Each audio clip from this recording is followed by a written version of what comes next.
So good morning again, and it is my pleasure to welcome you to this symposium on historical editing.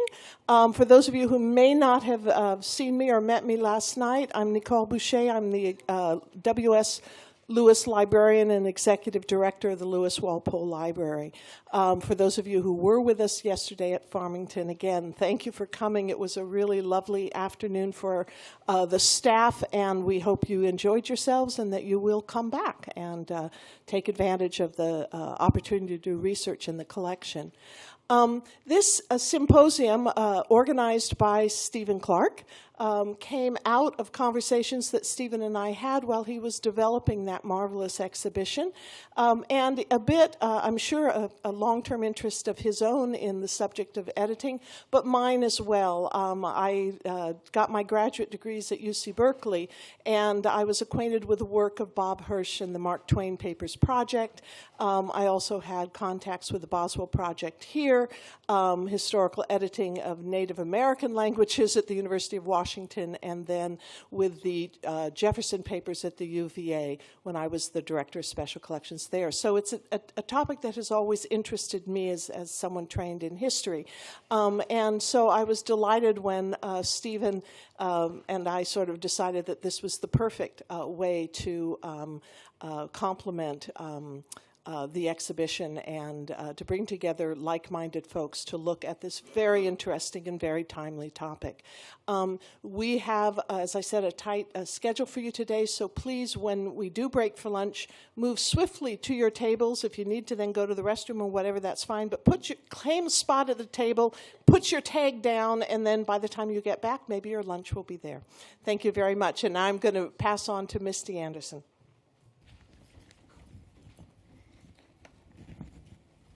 Thank you all so much for being here. I am not Katie Gimmel. I do play Katie Gimmel on TV. Thank you, Nicole. I am Misty Anderson. Very, very honored to be filling in today and moderating this fantastic session. It's an honor both to be here to help out so many dear friends and to think together about the intersecting lives and bodies of scholarship that brought us all here on this weekend. Samuel Johnson, Horace Walpole, and the ongoing scholarly projects represented in this room. We'll have two panels today, and I'll be introducing each speaker in turn. And so we'll hold questions until the end of the papers for each panel. Our first panelist, to whom we all owe a debt of gratitude, is Stephen Clarke. He is a fellow of the Society of Antiquaries and Honorary Research Fellow of the University of Liverpool. He is chairman of Dr. Johnson House Trust and of the Beckford Society. He's a trustee of the Lewis Walpole Library here at Yale and was from 2005 to 2018 a trustee at Strawberry Hill and instrumental in its renovation and restoration. His research interests center on Horace Walpole, William Beckford, Samuel Johnson, antiquarianism, and book history. His most recent book is The Selected Letters of Horace Walpole, that's 2017, which he edited for Everyman's Library. He is also the curator of the exhibition at the Lewis Walpole Library, which just opened, Rescuing Horace Walpole, the Achievement of W.S. Lewis, from which the idea of this symposium is evolved. Stephen.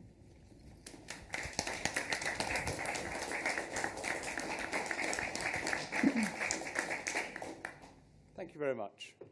Here we are. Right, Blazing a Trail, the Yale edition of Walpole's Correspondence. On the 19th of October, 1973, Wilmarth Sheldon Lewis gave a lecture at the Yale Law School auditorium.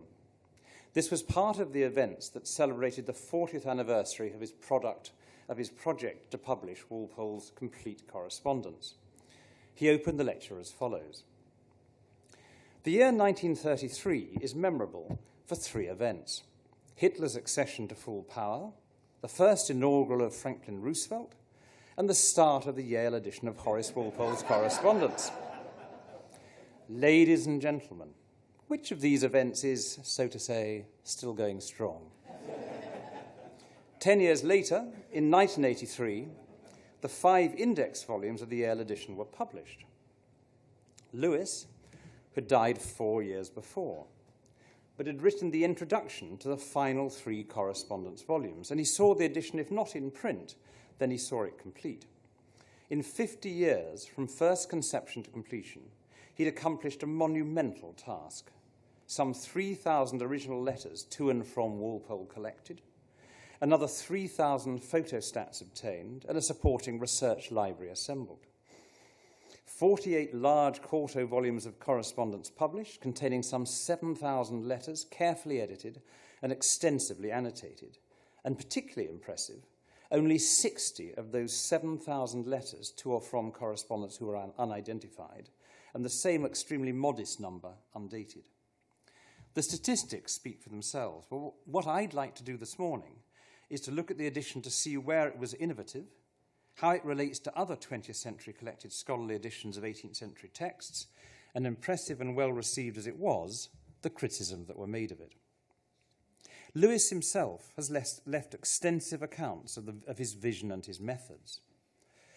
These appear in his 2 autobiographies, Collector's Progress, 1951, and One Man's Education, 1967, and in his published papers and talks.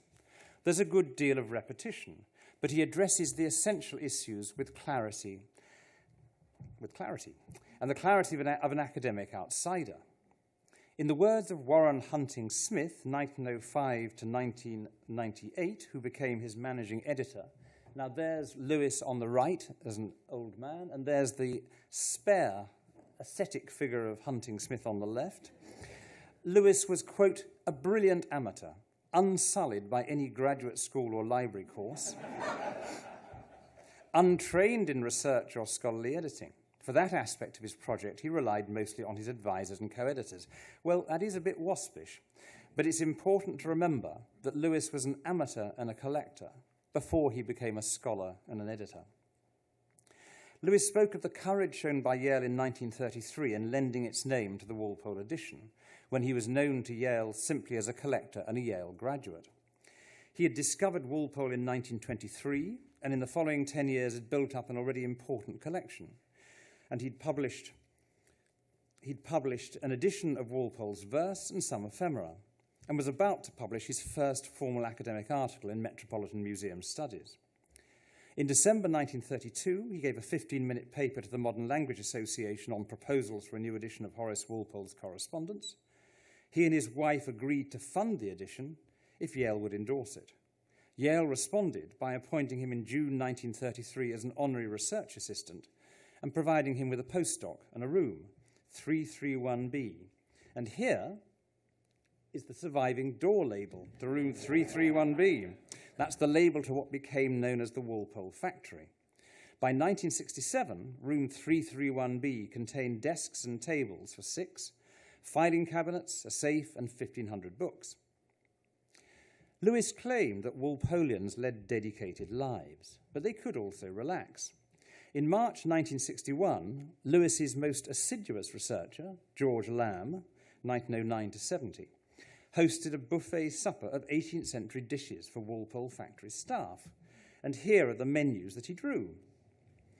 So there's the menus with 18th century dishes. And at the top in the cartouche is the pipe-smoking Lewis, supported by the standard poodles that he and his wife had always kept. Now, looking at the headings of the other menus which Lamb drew,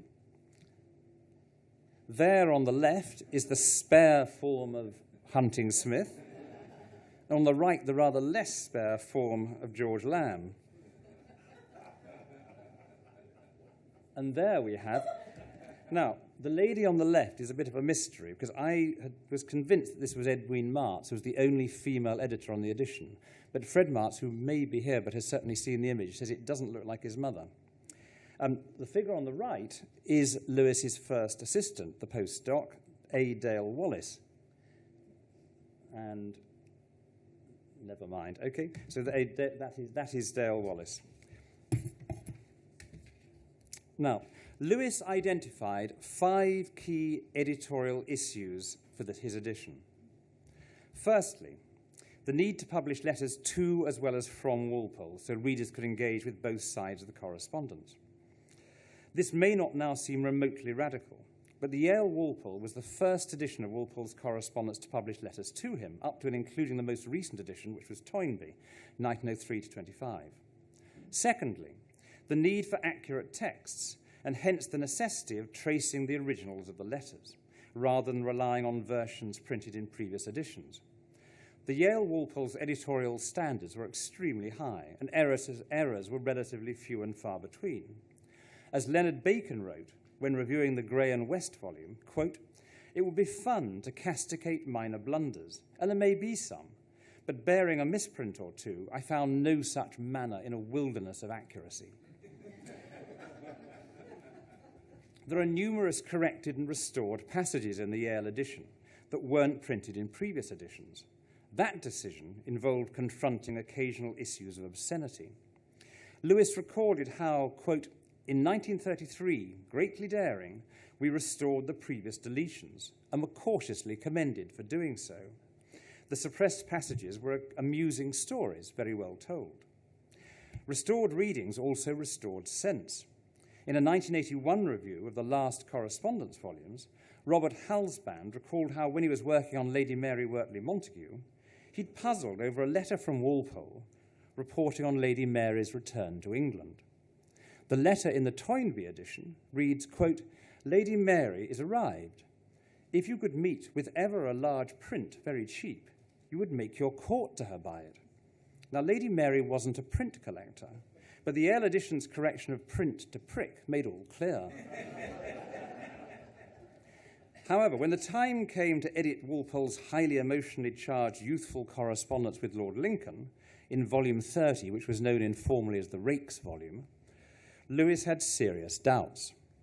George Haggerty and others have addressed the curious phenomenon of Lewis as a man who devoted his life to championing somebody whose sexuality he felt impelled to deny. Lewis's introduction to volume 30 now seems self-deceiving in its claim that Walpole's early letters to Lord Lincoln are written in such extravagant high spirits that they could mislead those modern readers who are quick to suspect homosexual relations. There is no proof that Walpole had any affairs with men or women.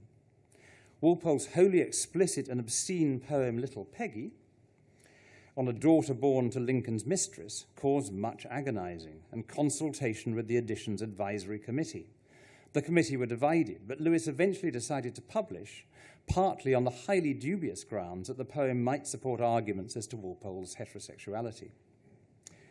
The third issue, and the easiest to decide, was the decision to publish by correspondence rather than chronologically.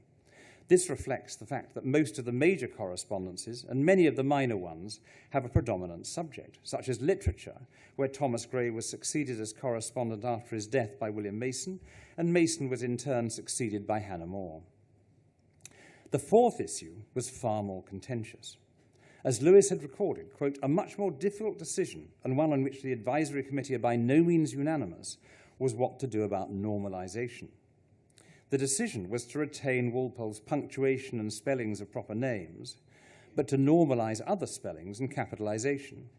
And this was recorded in a style guide, setting out those rules to ensure consistency." Here are 3 examples comparing manuscript and published text. Here, you see the contractions of sir, wherever sir is, there. You see the contractions of sir and the ampersands expanded, and the headings to the published text provided with the identity of the copy text and the publication history, or details. 1 second.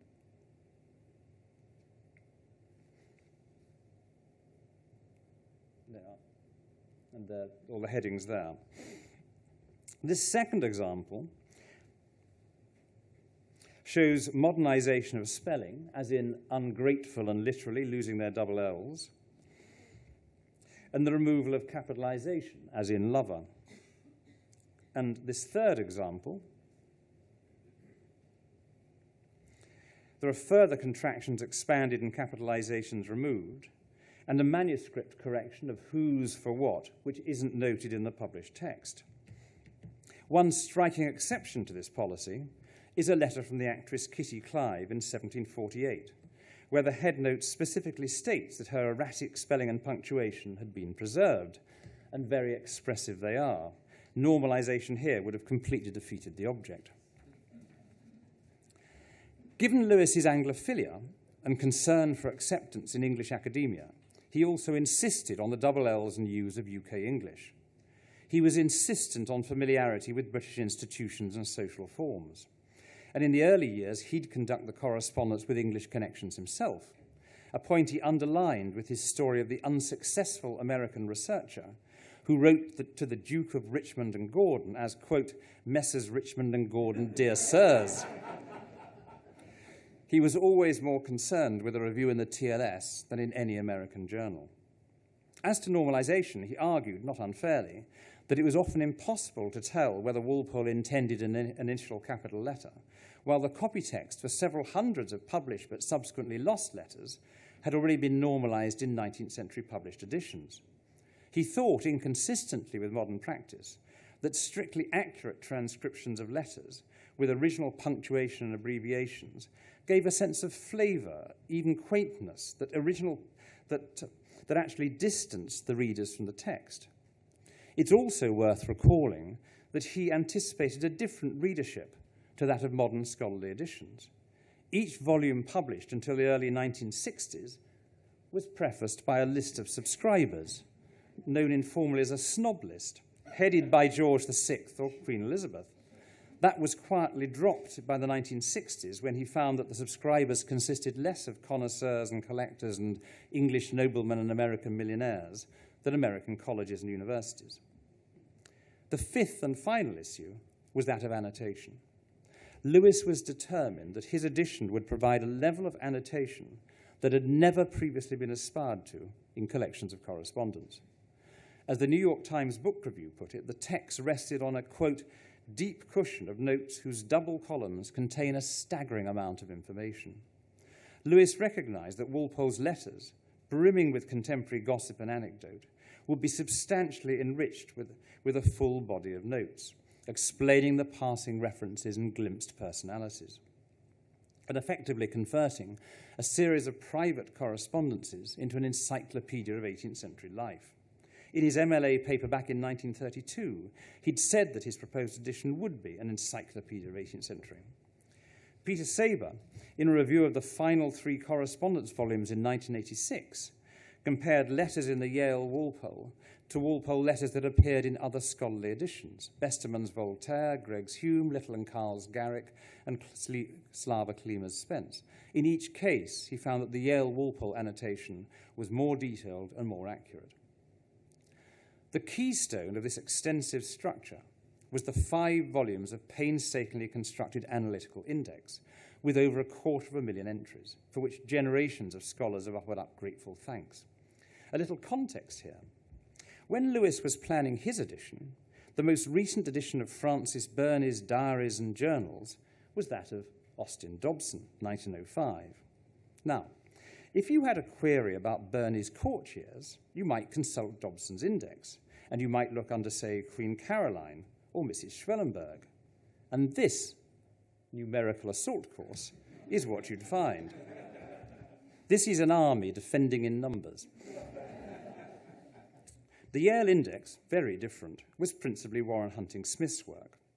Some idea of the industry involved and how it was achieved can be glimpsed in the way that just taking the X to Z section of the alphabet, Hunting Smith's handwritten card index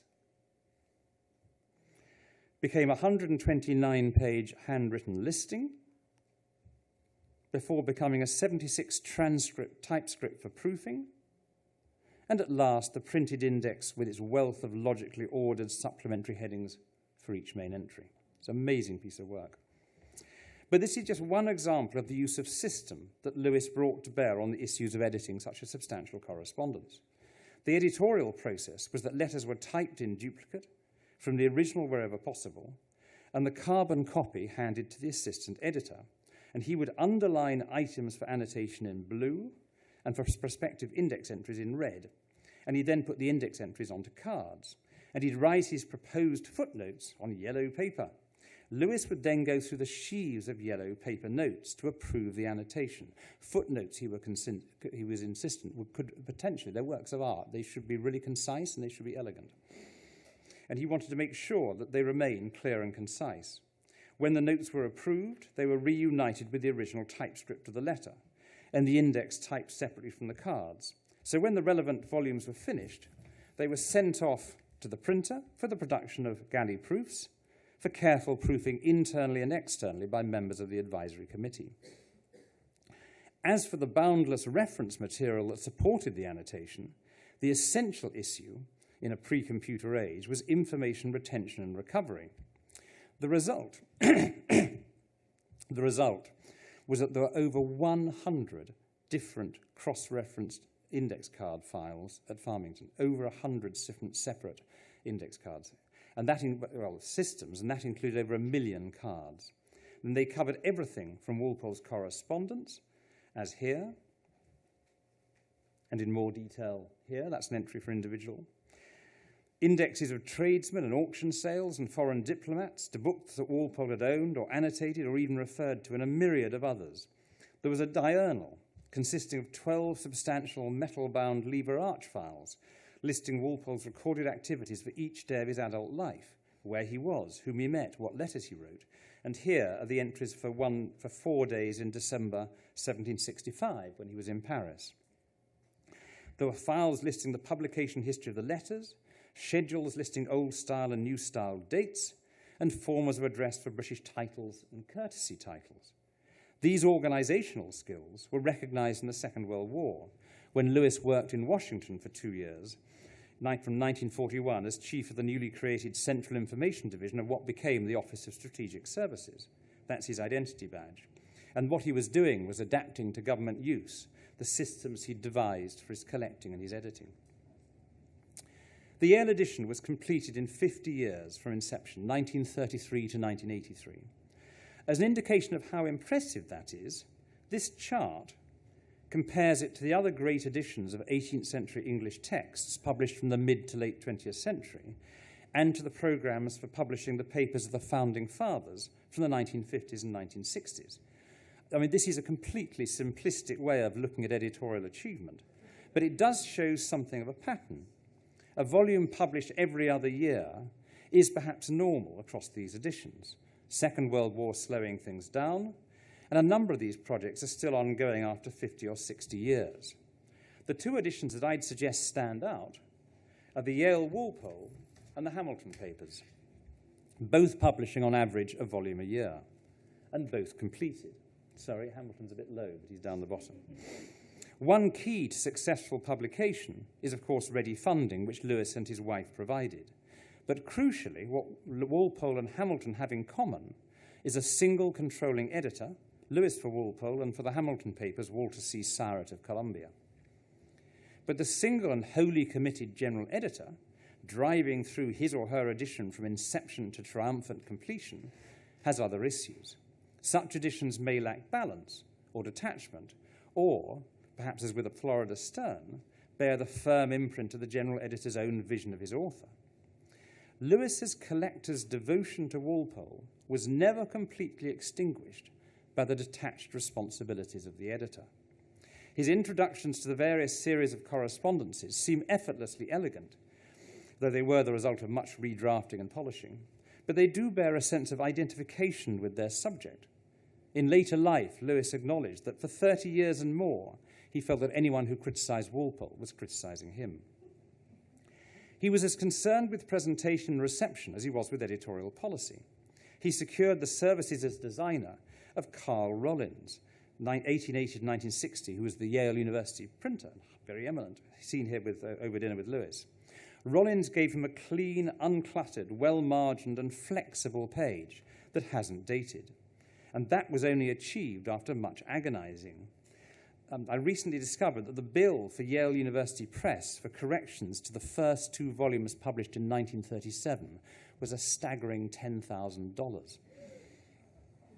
Lewis also saw to it that there was adequate publicity, with prospectuses for the edition and for at least early individual correspondences. And he also followed the spread of the edition as it was published. Here's his wall map. That's US subscribers. As at 1965, Montana, South Dakota, Alaska, and Hawaii, the only states without copies of the edition. The international subscribers are along the bottom. The successive volumes of the Yale Walpole were greeted with a chorus of praise. Though once the standard had been set, the later volumes certainly attracted less attention than the earlier ones, and the later reviewers were generally awed and perhaps occasionally just slightly bored. I could easily spend the rest of my allotted time just reading you adulatory reviews, but what I want to do instead is to look at the criticisms, and I'd like to just give you three. Firstly, that there are criticisms that Lewis himself met when he first took stock of reviews to date in the preface to volumes 13 and 14 in 1948. He defended his decision to normalize the text, but confirmed that in future volumes, Greek and Latin quotations would be translated, and he rejected a criticism that the edition had under-annotated major historical events. If anything, he acknowledged that the very earliest volumes had been over-annotated, and in this, he had to control the enthusiasm of George Lamb. He praised Lamb for his vast indexes and calendars of manuscripts and marginalia, and celebrated his bulldozing activities in the Walpole factory's 5 miles of microfilm, noting that, quote, they took days, weeks, months, but he would emerge at last glistening with triumph, having used perhaps half a dozen languages on the way, ancient and modern. But he recurrently had to restrain Lamb from the temptations of digression and over-annotation. When Lamb described his duty as, quote, the reading of tons of unindexed contemporary material, Lewis replied, why in heaven's name should you do that? It's not up to us to write all the books that can be written from our edition. There is no more sinister firefly flitting over the scholarly swamps than the one called thoroughness. Its bite is death by way of the madhouse. As we agree, the antidote to thoroughness is common sense and perspective. Secondly, there's the curious case of J.H. Plum, 1911 to 2001. Plum was the eminent and prolific 18th century historian and biographer of the early life of Walpole's father, the Prime Minister. Plum was an early friend of the edition and had written laudatory reviews, but there were hints of fault lines, including his suggestion that the Yale Walpole was a monument to Lewis and his wife rather than a monument to scholarship, and he's also challenging Lewis on Walpole's sexuality. It's also been suggested that Plum's repeated use of, quote, Dr. Lewis was a sly dig at the fact that Lewis's doctorate was honorary. By 1964, in reviewing Little and Carl's edition of Garrick's Letters, Plum described the Yale Walpole as an example of factory scholarship, a cooperative work of definitive scholarship undertaken at prodigious expense, adding that, quote, there are now factories of scholars scattered throughout American universities working on Boswell, Burke, Johnson, and others. Nevertheless, the change of tone in Plum's next review was dramatic. It was of the 3 volumes of sparkling correspondence with Lady Ossory, and it appeared in the New York Review of Books in 1965. In attacking Walpole, quote, there is something incurably mannered and irrelevant about Horace Walpole. It attacked Lewis, whom Plum suggested had, quote, dedicated to Walpole life and fortune, one long, the other considerable. Plum cattily claimed that Lewis's editorial methods and techniques, quote, have spread among historical and literary scholars like measles among the Aztecs, and as disastrously, creating a mischievous and distorting cultural attitude to 18th century England. He complained that the editorial technique explained references but rarely evaluated them. Essentially, the whole venture was the distorted creation of an obsessive collector with the means and ability to erect a large and over-elaborate monument to an essentially minor figure. Most scathing of all, Plum restricted his actual review of the 3 volumes to the 2 final sentences of his review, and they are there. P.S.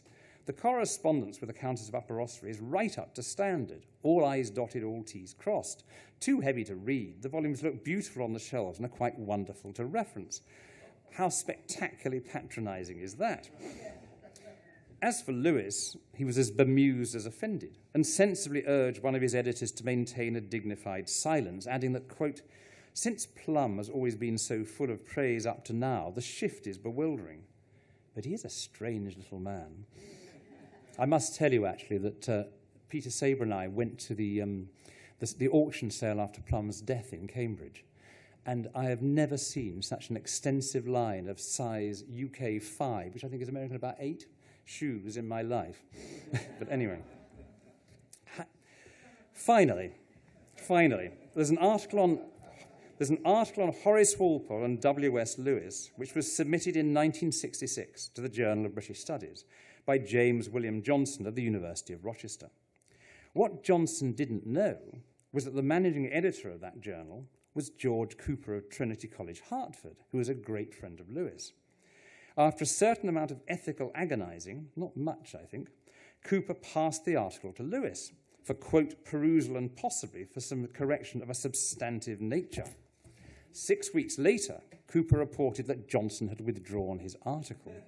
Quote, "He was furious with me and accused me of an assault on his scholarship.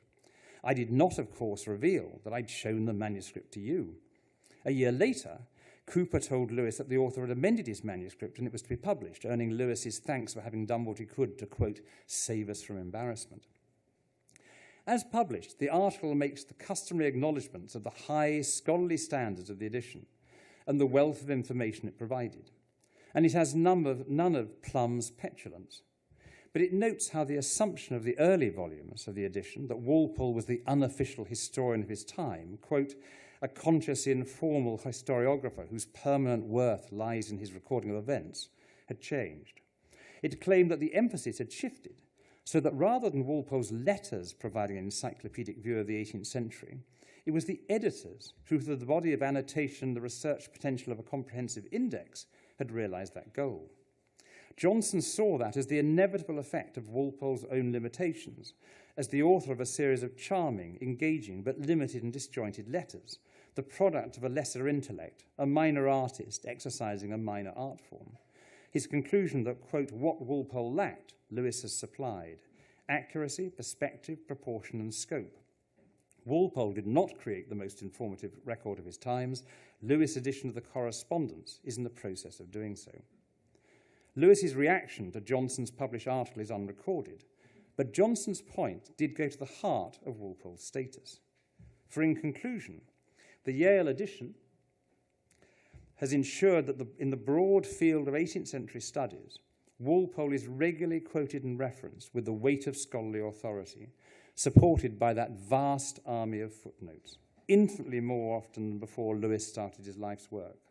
But for all that, and for all the delights of the letters themselves, Walpole remains an essentially non-canonical figure.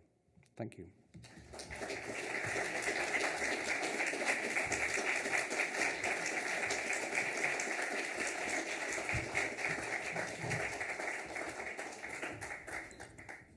What a wonderful start to our conversation. Thank you, Stephen. It's now my pleasure to introduce our next speaker, Robert DeMaria. Bob DeMaria is the Henry Noble MacCracken Professor of English at Vassar College, is the general editor of the Yale edition of the works of Samuel Johnson, now complete in 23 volumes. He's currently working on a new edition of the Tatler for Cambridge University Press, and an edition of Johnson's poetry in the Longman's Annotated English Poets series. His most popular course at Vassar is a seminar on John Milton, on whom he has never published a word.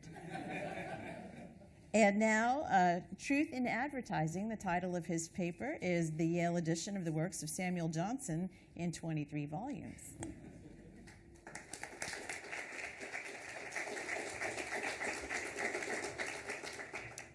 Thanks very much. And it's a wonderful paper, Stephen, and brilliantly illustrated. There's less to say about the Yale Johnson and much less to illustrate. And one thing the Yale Johnson has never been accused of, and it's been accused of many things, is being a factory. The opposite of a factory.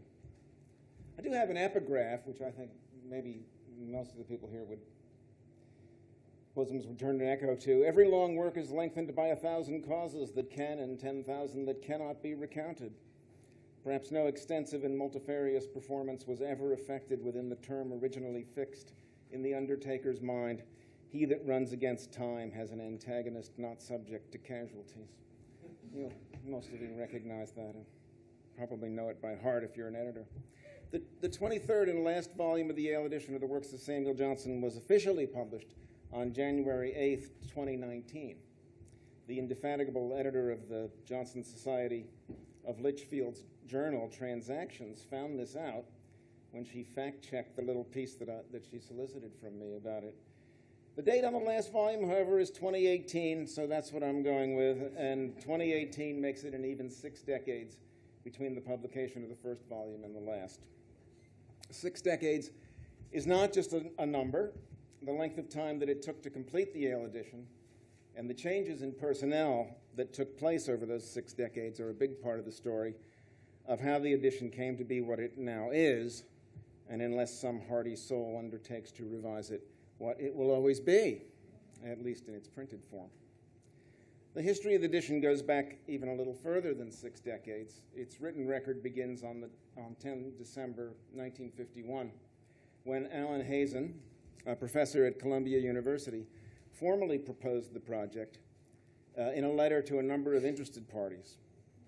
3 years later, when a press, Yale University Press, had been found, a meeting of the interested parties was held at the Knickerbocker Club, and those present on February 24th, 1955, included Donald and Mary Hyde, Hazen, the philanthropist Arthur Houghton Jr., and Herman Wardell Fritz Liebert, who was mainly responsible for bringing the project to Yale after it had been rejected by Columbia and by the University of Illinois.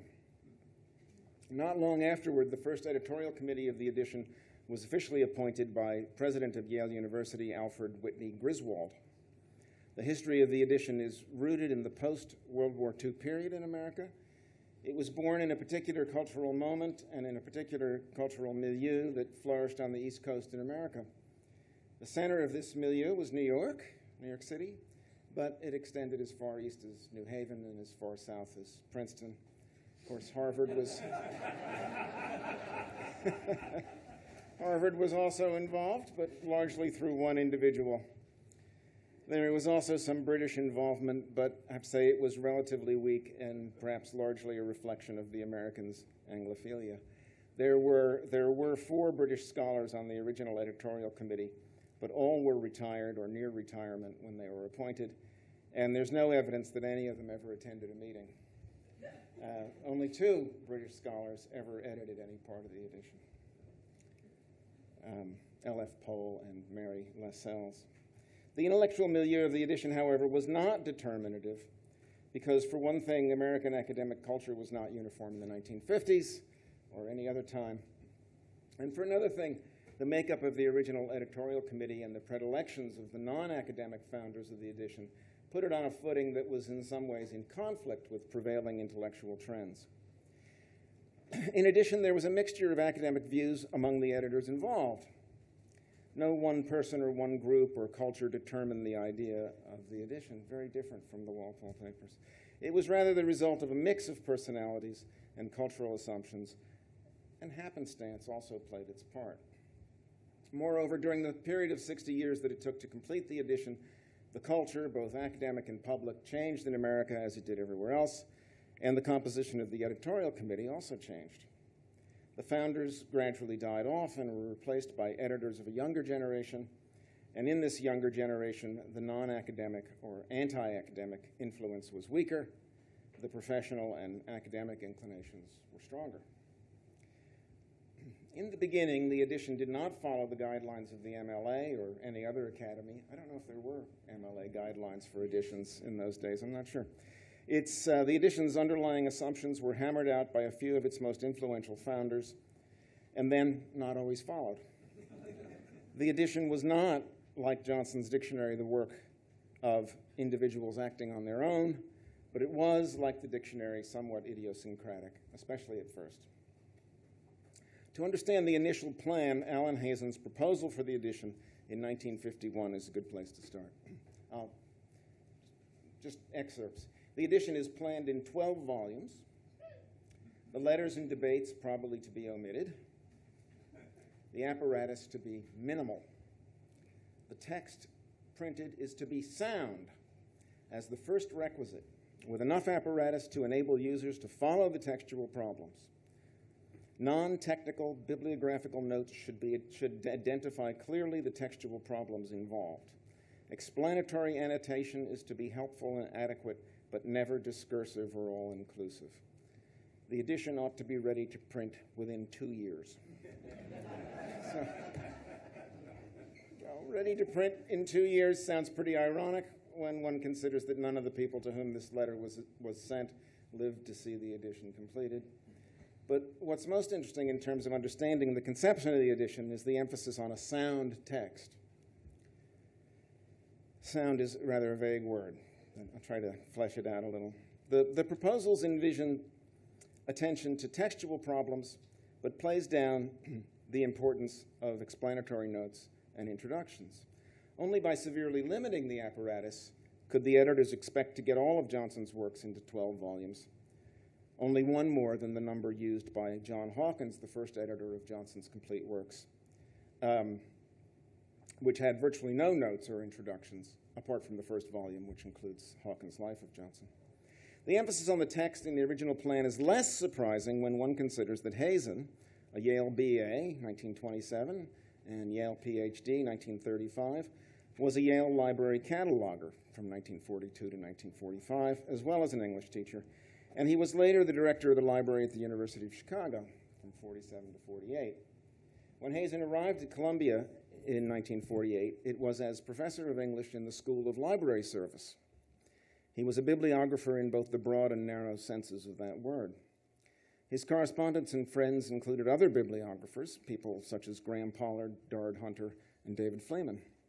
That was his intellectual milieu. Many of you here today will know Hazen primarily as the author of the 3-volume catalog of the Library of Horace Walpole, completed in 1969, and other bibliographical projects or works related to Walpole. On the Johnson side of his work, Hazen prepared the catalog of the exhibition of the first editions of works of Johnson at Yale in 1935, and most importantly for me, he edited Johnson's prefaces and dedications, a collection of many of Johnson's fugitive works, which was essential in the preparation of the last 2 volumes of the Yale edition, and which, by the way, does not observe the same editorial protocols as the edition itself. But the main point is that a key figure in the development of the edition, its first general editor, was a scholar, librarian, bibliographer, and that's partly why there was and continued to be so much emphasis on the text to the exclusion of other aspects that an edition might include. That emphasis was further assured by the presence of the first chair of the editorial board, Fritz Liebert. Liebert was about 6 years younger than Hazen, having graduated from Yale in 1933. He was a newspaper reporter for a time, and during the war he worked for the Office of Strategic Services. I didn't know that Lewis was also in that position. There were a couple other people on the original Yale committee who worked for the Office of Strategic Services, which was the predecessor to the CIA. After the war, he worked on the drafting committee for Truman's Committee on Foreign Aid, which included the development of the Marshall Plan. After that, he conducted private research, which I guess means he wasn't employed, and before returning to Yale as an assistant librarian and becoming in 1963 the first librarian of the Beinecke Rare Book and Manuscript Library. As far as I can tell, Fritz was never a member of any English department. He was a librarian of the enlightened amateur sort. He did not have a master's in library science, though there had been schools of library science since Melville Dewey founded one at Columbia in 1887. Like Hazen, Liebert was a bibliographer, but his interest in describing books was joined at the hip with his passion for collecting them. His gifts to Yale, following those of his teacher Fred Pottle, also a curator of rare books at Yale, vastly increased the holdings of Beinecke and Johnson and his circle. His publications are largely introductions to catalogs and exhibitions, though he often used these occasions to write more broadly about the history of books and the 18th century British book trade. He also wrote on the club, in a very, the Johnsonians, the club, not just the Johnsonians, in a long essay, unfortunately neglected by Leo Damrosch in his recent, and I think very entertaining book on the subject. He also prepared many keepsakes for the Johnsonian dinners, including the rare and fascinating Who Dropped the Copy for Rambler 109. Many of you have that as your bedside reading, I think. I should also say that Liebert's interests were not limited to the 18th century. He did important bibliographical work on Max Beerbohm's Zuleika Dobson, and he corresponded with Ian Fleming to correct errors in his Americanisms. You'll be able to read a little article on that in the next Johnsonian newsletter, to mention just two of his extra 18th century interests. The point is that Liebert, as much as Hazen, would be temperamentally interested in producing an edition with a sound text, and both would be less interested in the rich commentary to be found, for example, in the Twickenham Pope, which was begun before the war and finished afterwards, or in the Walpole Correspondence. Adding to the predilections of the general editor and chairman of the editorial committee and reaffirming them were the prime movers of the edition, Mary and Donald Hyde.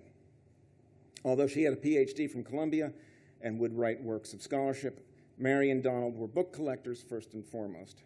In fact, their wish to display their holdings in Johnsonian manuscripts led them to plan publication of a collection of his diaries, prayers, and annals as the first and in many ways the most controversial volume in the Yale edition. On the one hand, it was criticized by then avant-garde bibliographers such as Fredson T. Bowers and David Fleeman for its handling of the text, and on the other, it was condemned by old-fashioned critics because the papers were felt to be too intimate and insufficiently literary.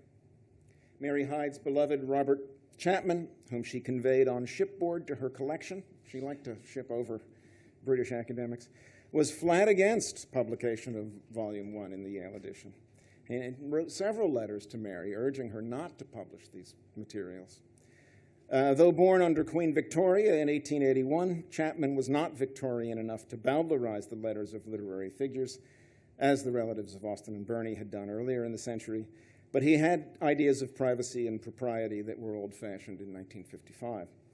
Mary Hyde did not have these compunctions, and she had approached Johnson from the beginning in a more jovial, sociable, and amateur spirit than Chapman on the one hand or Fleeman and Bowers on the other. Mary Hyde started our club, the Johnsonians, as a good excuse for a party in 1946, and the party always included a keepsake, a bit of Johnsoniana, and in a way, the Yale edition itself is one very long keepsake to an even longer Johnsonian party. We won't be giving away free volumes. There were academics present from the start of both the club and the edition, but there were also non-academics, and the Johnson of the Johnsonians is a clubbable non-academic himself. This light spirit helped foster the idea of an edition of his works that would be for literate common readers, and therefore eschew the niceties of bibliographical scholarship and the displays of erudition in some other editions. At least one more element must be added to the mix of influences on the formation of the edition. That is the then new and surprisingly psychological criticism of, most notably, Walter Jackson Bate, but also Bertrand Bronson and a few other members of the committee. To see how disorienting such critics were for older scholars at the time, one has only to read R.W. Chapman's letter to Mary Hyde of 21st January 1956. Speaking about Bate's first book on Johnson, The Achievement of Samuel Johnson, Chapman wrote, "Your welcome letter finds me still trying to make up my mind about Bate. Like Mary Lascelles," I'm not sure how to pronounce her name, but Lascelles, I warm to the sentiment, but find the language strange or even alien. That may be due to ignorance of modern psychology and psychological criticism, ? I enjoyed and admired the first 2 chapters, but then began to lose my way and was not sure that his account of Langton Testator is not nonsense, ! Of course, Jay had neuroses, but a great part of him was sane, and he had a strong sense of humor. Bate is certainly sensitive, as you say, but I wonder if these explanations are valid or necessary. In his next letter, Chapman confessed to having written the TLS review of Bates' book. Of course, TLS reviews weren't signed in those days. Despite Chapman's criticism, Bate exerted a strong influence on Mary Hyde and on the edition as a whole. For one thing, Bate's approach made inclusion of the diaries and annals much more acceptable. Bate was also the most radical supporter of the committee's resolution to keep the annotation lean. That was the key word. In addition, although he respected textual scholarship, he had no interest in doing it himself. Although Bate's combination of interests reinforced the notion of an edition for general readers, and I think that may have been further reinforced by the assumptions of the so-called New Criticism, which influenced all critics in the 1950s, and did not pay much attention to the niceties of bibliographical scholarship.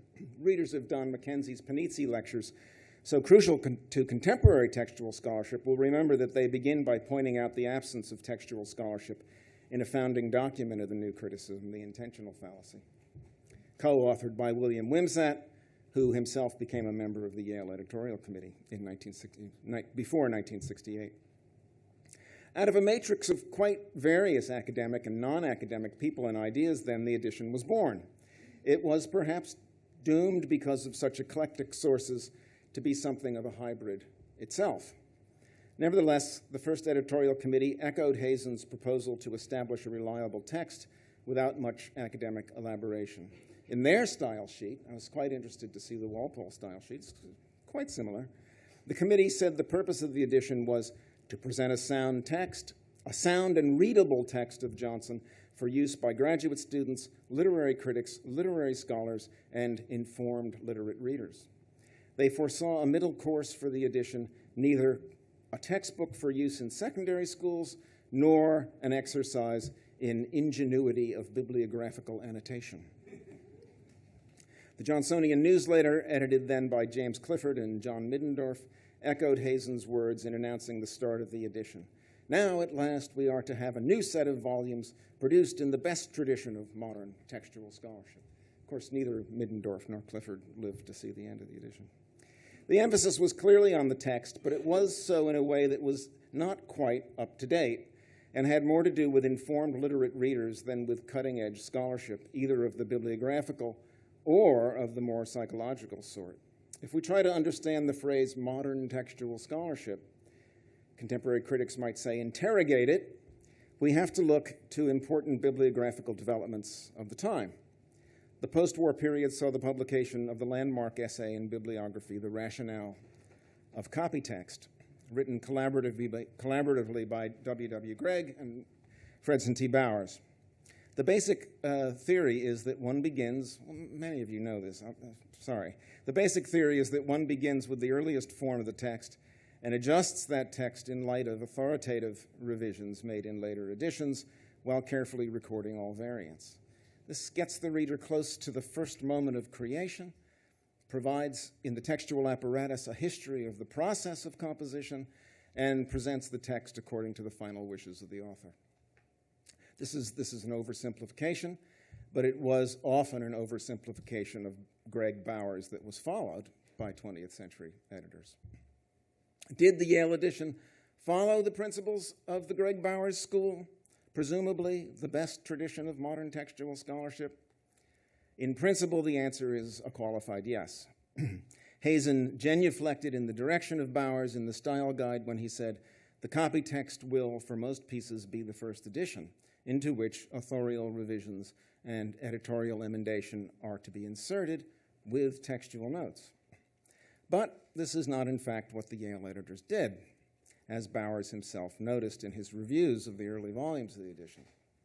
Even allowing for the edition's intended appeal to general readers rather than specialists, Bowers found numerous failures both in the way the manuscripts in Volume 1 were represented in type and in the accuracy with which they were transcribed.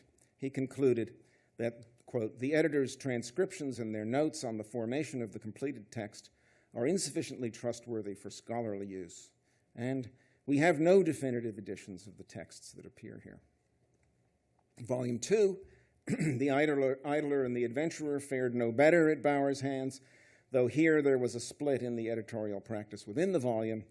L.F. Pohl followed the Gregg Bowers method and chose the first edition of The Adventurer as his copy text, while inserting authorial revisions and corrections from later editions. J.M. Bullitt and W.J. Bate, however, took their copy text of the Idler from the revised second edition while inserting revisions from the first and third editions, or differences from the first and third editions. And they did so, we know from the correspondence, with Hazen's blessings. There's nothing in this about in the preface. These decisions went against the Greg Bowers rationale, and Bowers was irate, as I suppose he could be. Volumes 3 to 5 again violated the rationale, and this time it was David Fleeman who issued the strongest condemnations, although he wasn't a slavish follower of the rationale. His review of the Rambler stimulated Hazen to write him a very severe letter, which tested their friendship, but did not convince Fleeman that the Yale editors had acted according to sound principles. Apart from the choice of copy text, there were other violations of the latest in textual scholarship. The Yale edition does not modernize spelling, as Walpole does, but it does modernize capitalization and italicization. These choices, bad in themselves for Fleeman, led to choosing later editions as copy texts, because those reprints often used less capitalization and italicization to begin with, so there were fewer. You need to make fewer revisions. So it was useful, Fleeman points out, to choose these later editions, but it wasn't principled. Fleeman also criticized the decision not to record all variants. On the matter of annotation, Hazen agreed with Fleeman that it was too sparse. In his conception of the edition, the edition planted itself somewhere between the virtually unannotated volumes of the Library of America, which was getting underway at that time, partly through the work of Jacques Barzun, Hazen's colleague at Columbia, and what it regarded as the excesses of G.B. Hill. The editorial committee's statement on explanatory annotation in the style guide is clearly meant to limit the amount of annotation because most of the instructions are negative. Notes will not summarize all modern scholarship on each work. Notes should not become merely exclamatory, laudatory, or discursive. No monographs on matters mentioned incidentally in the text. Biographical notes should not be encyclopedic, as in the Yale Walpole. The instructions attempt to establish a somewhat breezy style for the edition. They even mention the ideal reader as somebody, as an Australian living 50 years from then. I don't know what they meant by somebody who had never read a book. I don't know.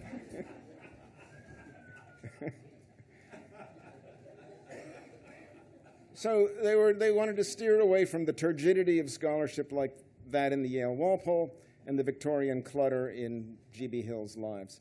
Part of the attempt was not to be academic and turgid. Part of that attempt is that only dates are given in the citations, not place or publisher.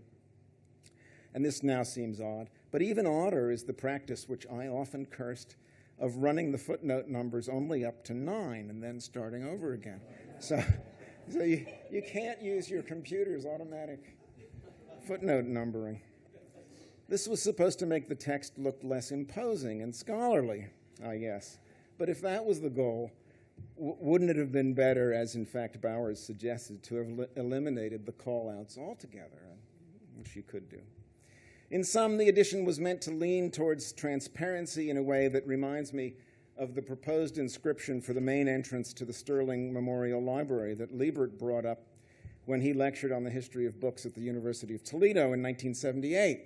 And that inscription, there are many inscriptions on the Sterling Library, and Liebert suggested that over the main gate it should say, "This is not the library, the books are inside."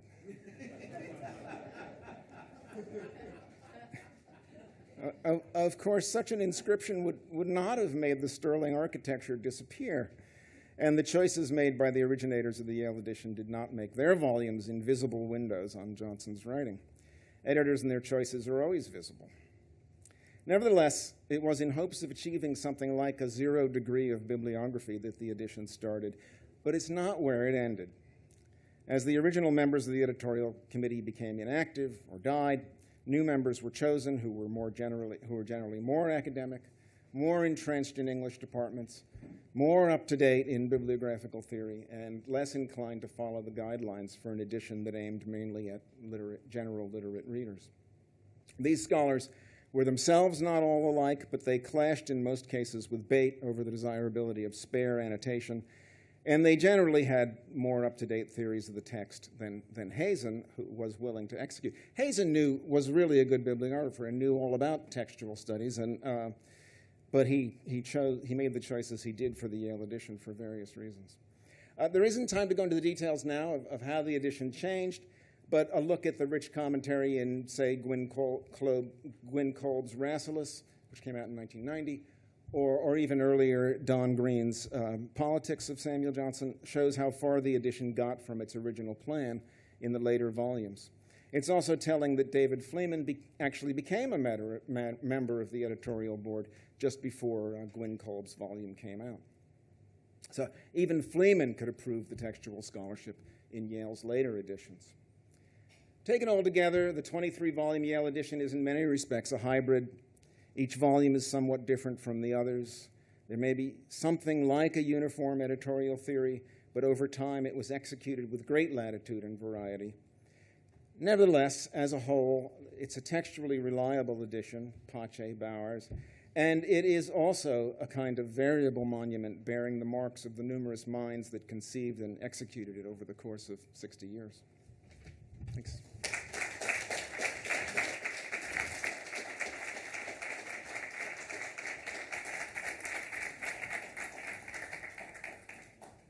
Thank you. Thank you so much, Bob, for another fascinating paper.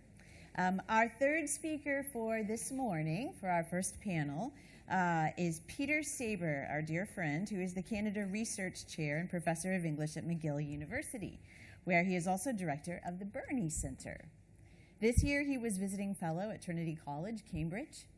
His publications on Francis Burney include the Cambridge Companion to Francis Burney and co-edited editions of Burney's Cecilia, The Wanderer, her selected journals and letters, and her collected plays.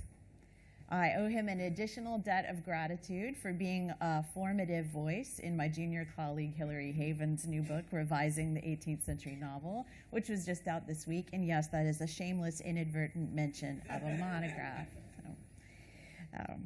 He is the general editor of the Court Journals and Letters of Francis Burney, of which the 6th and final volume was published this summer, and the 2-volume Additional Journals and Letters of Francis Burney, of which the 2nd volume was published in 2018. He is also the general editor of the Letters of Dr. Charles Burney, begun in 1991, which will be completed in 6 volumes. And Peter's talk today is titled Hemlow and Beyond, Editing Francis Burney's Journals and Letters, 1972 to 2019. God, it's dim in here.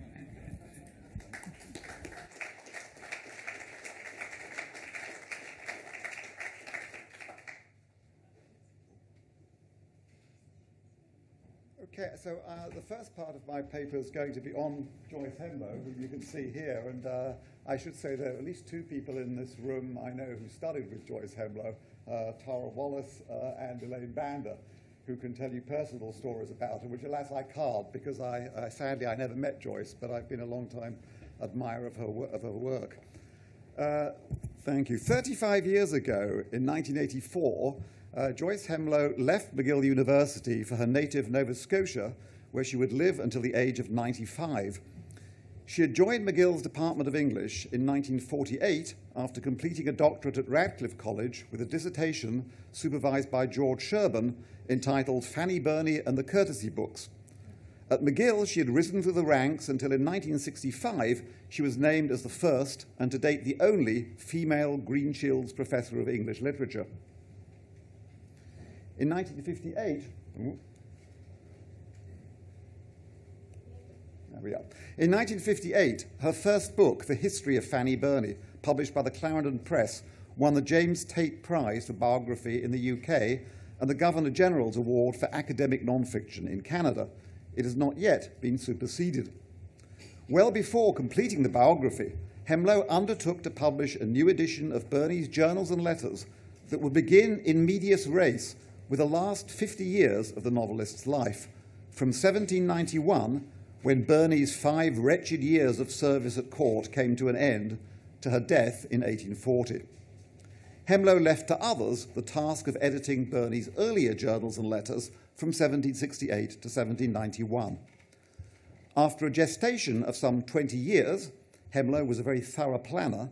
Her first 2 volumes appeared in 1972, also published by the Clarendon Press. Others followed with astonishing speed, averaging 1 per year. Stephen mentioned that's on the edge of editorial projects, until the 12th and final volume of the series was published in 1984. In my paper this morning, I shall look back at the work of Hemlow and her editorial team before considering that of her successors, who have, as of June this year, finally completed the project that she began. Hemlow's first task was to locate and copy the manuscripts of Burney's extant journals and letters, well over 10,000 manuscript pages in all. Much of this huge mass of material is housed in 3 key locations. Since 1945, a massive cache of Burney family manuscripts had been available to scholars at the Burr Collection, New York Public Library. Hemlow made use of this archive in writing her doctoral dissertation. In 1951, Hemlow made contact with a Burney descendant, Anne Julia Warchop, who owned manuscripts passed down to her from the collection of Charlotte Barrett, Burney's niece and the first editor of her letters. This archive, almost as large as that in the Burr collection, was given a year later to the British Museum and now resides as the Barrett Collection at the British Library. Another very large cache of journals and letters was bought by James Osborne in 1953 and given to the Beinecke Library, which has continued to acquire Burney manuscripts ever since.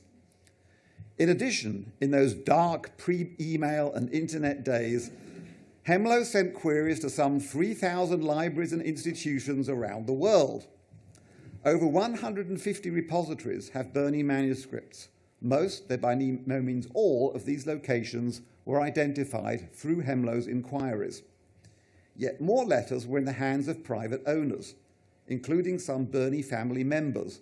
Hemlow gained access to much of this material too. The first fruits of Hemlow's research appeared in 1971 when the New York Public Library and McGill Queen's University Press co-published a catalogue of the Burney family correspondence 1749 to 1878, a 500-page volume compiled with the assistance of Jean Burgess and Althea Douglas. This indispensable conspectus, as Hemlow notes, quote, locates and arranges in chronological groupings a family correspondence of some 10,000 extant letters written by over 1,000 persons between the middle of the 18th century and the last quarter of the 19th. That volume forms the basis for the editions that would follow, providing a brief description and the first line of every letter written by Frances Burney, as well as those sent to her. Not surprisingly, several hundred additional letters have come to light since the catalogue was published, but it remains as an invaluable resource. Hemlow's next task was to obtain copies of the relevant material, both from the 3 major archives that I've mentioned and from those scattered elsewhere.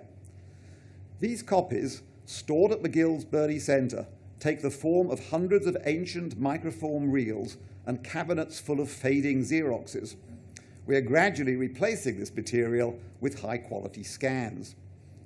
Hemlow employed assistants to make draft transcriptions of the texts, initially using manual typewriters, and later the much more efficient electric machines considered cutting edge in the 1970s. Photocopiers became available at about the same time, replacing carbon paper, stencils, and smelly Gestapler devices. Correcting fluid also made its advent, making the typist's task somewhat easier. In the early stages of her editorial work, Hemlow was faced with a major problem for which an innovative and ingenious solution was found.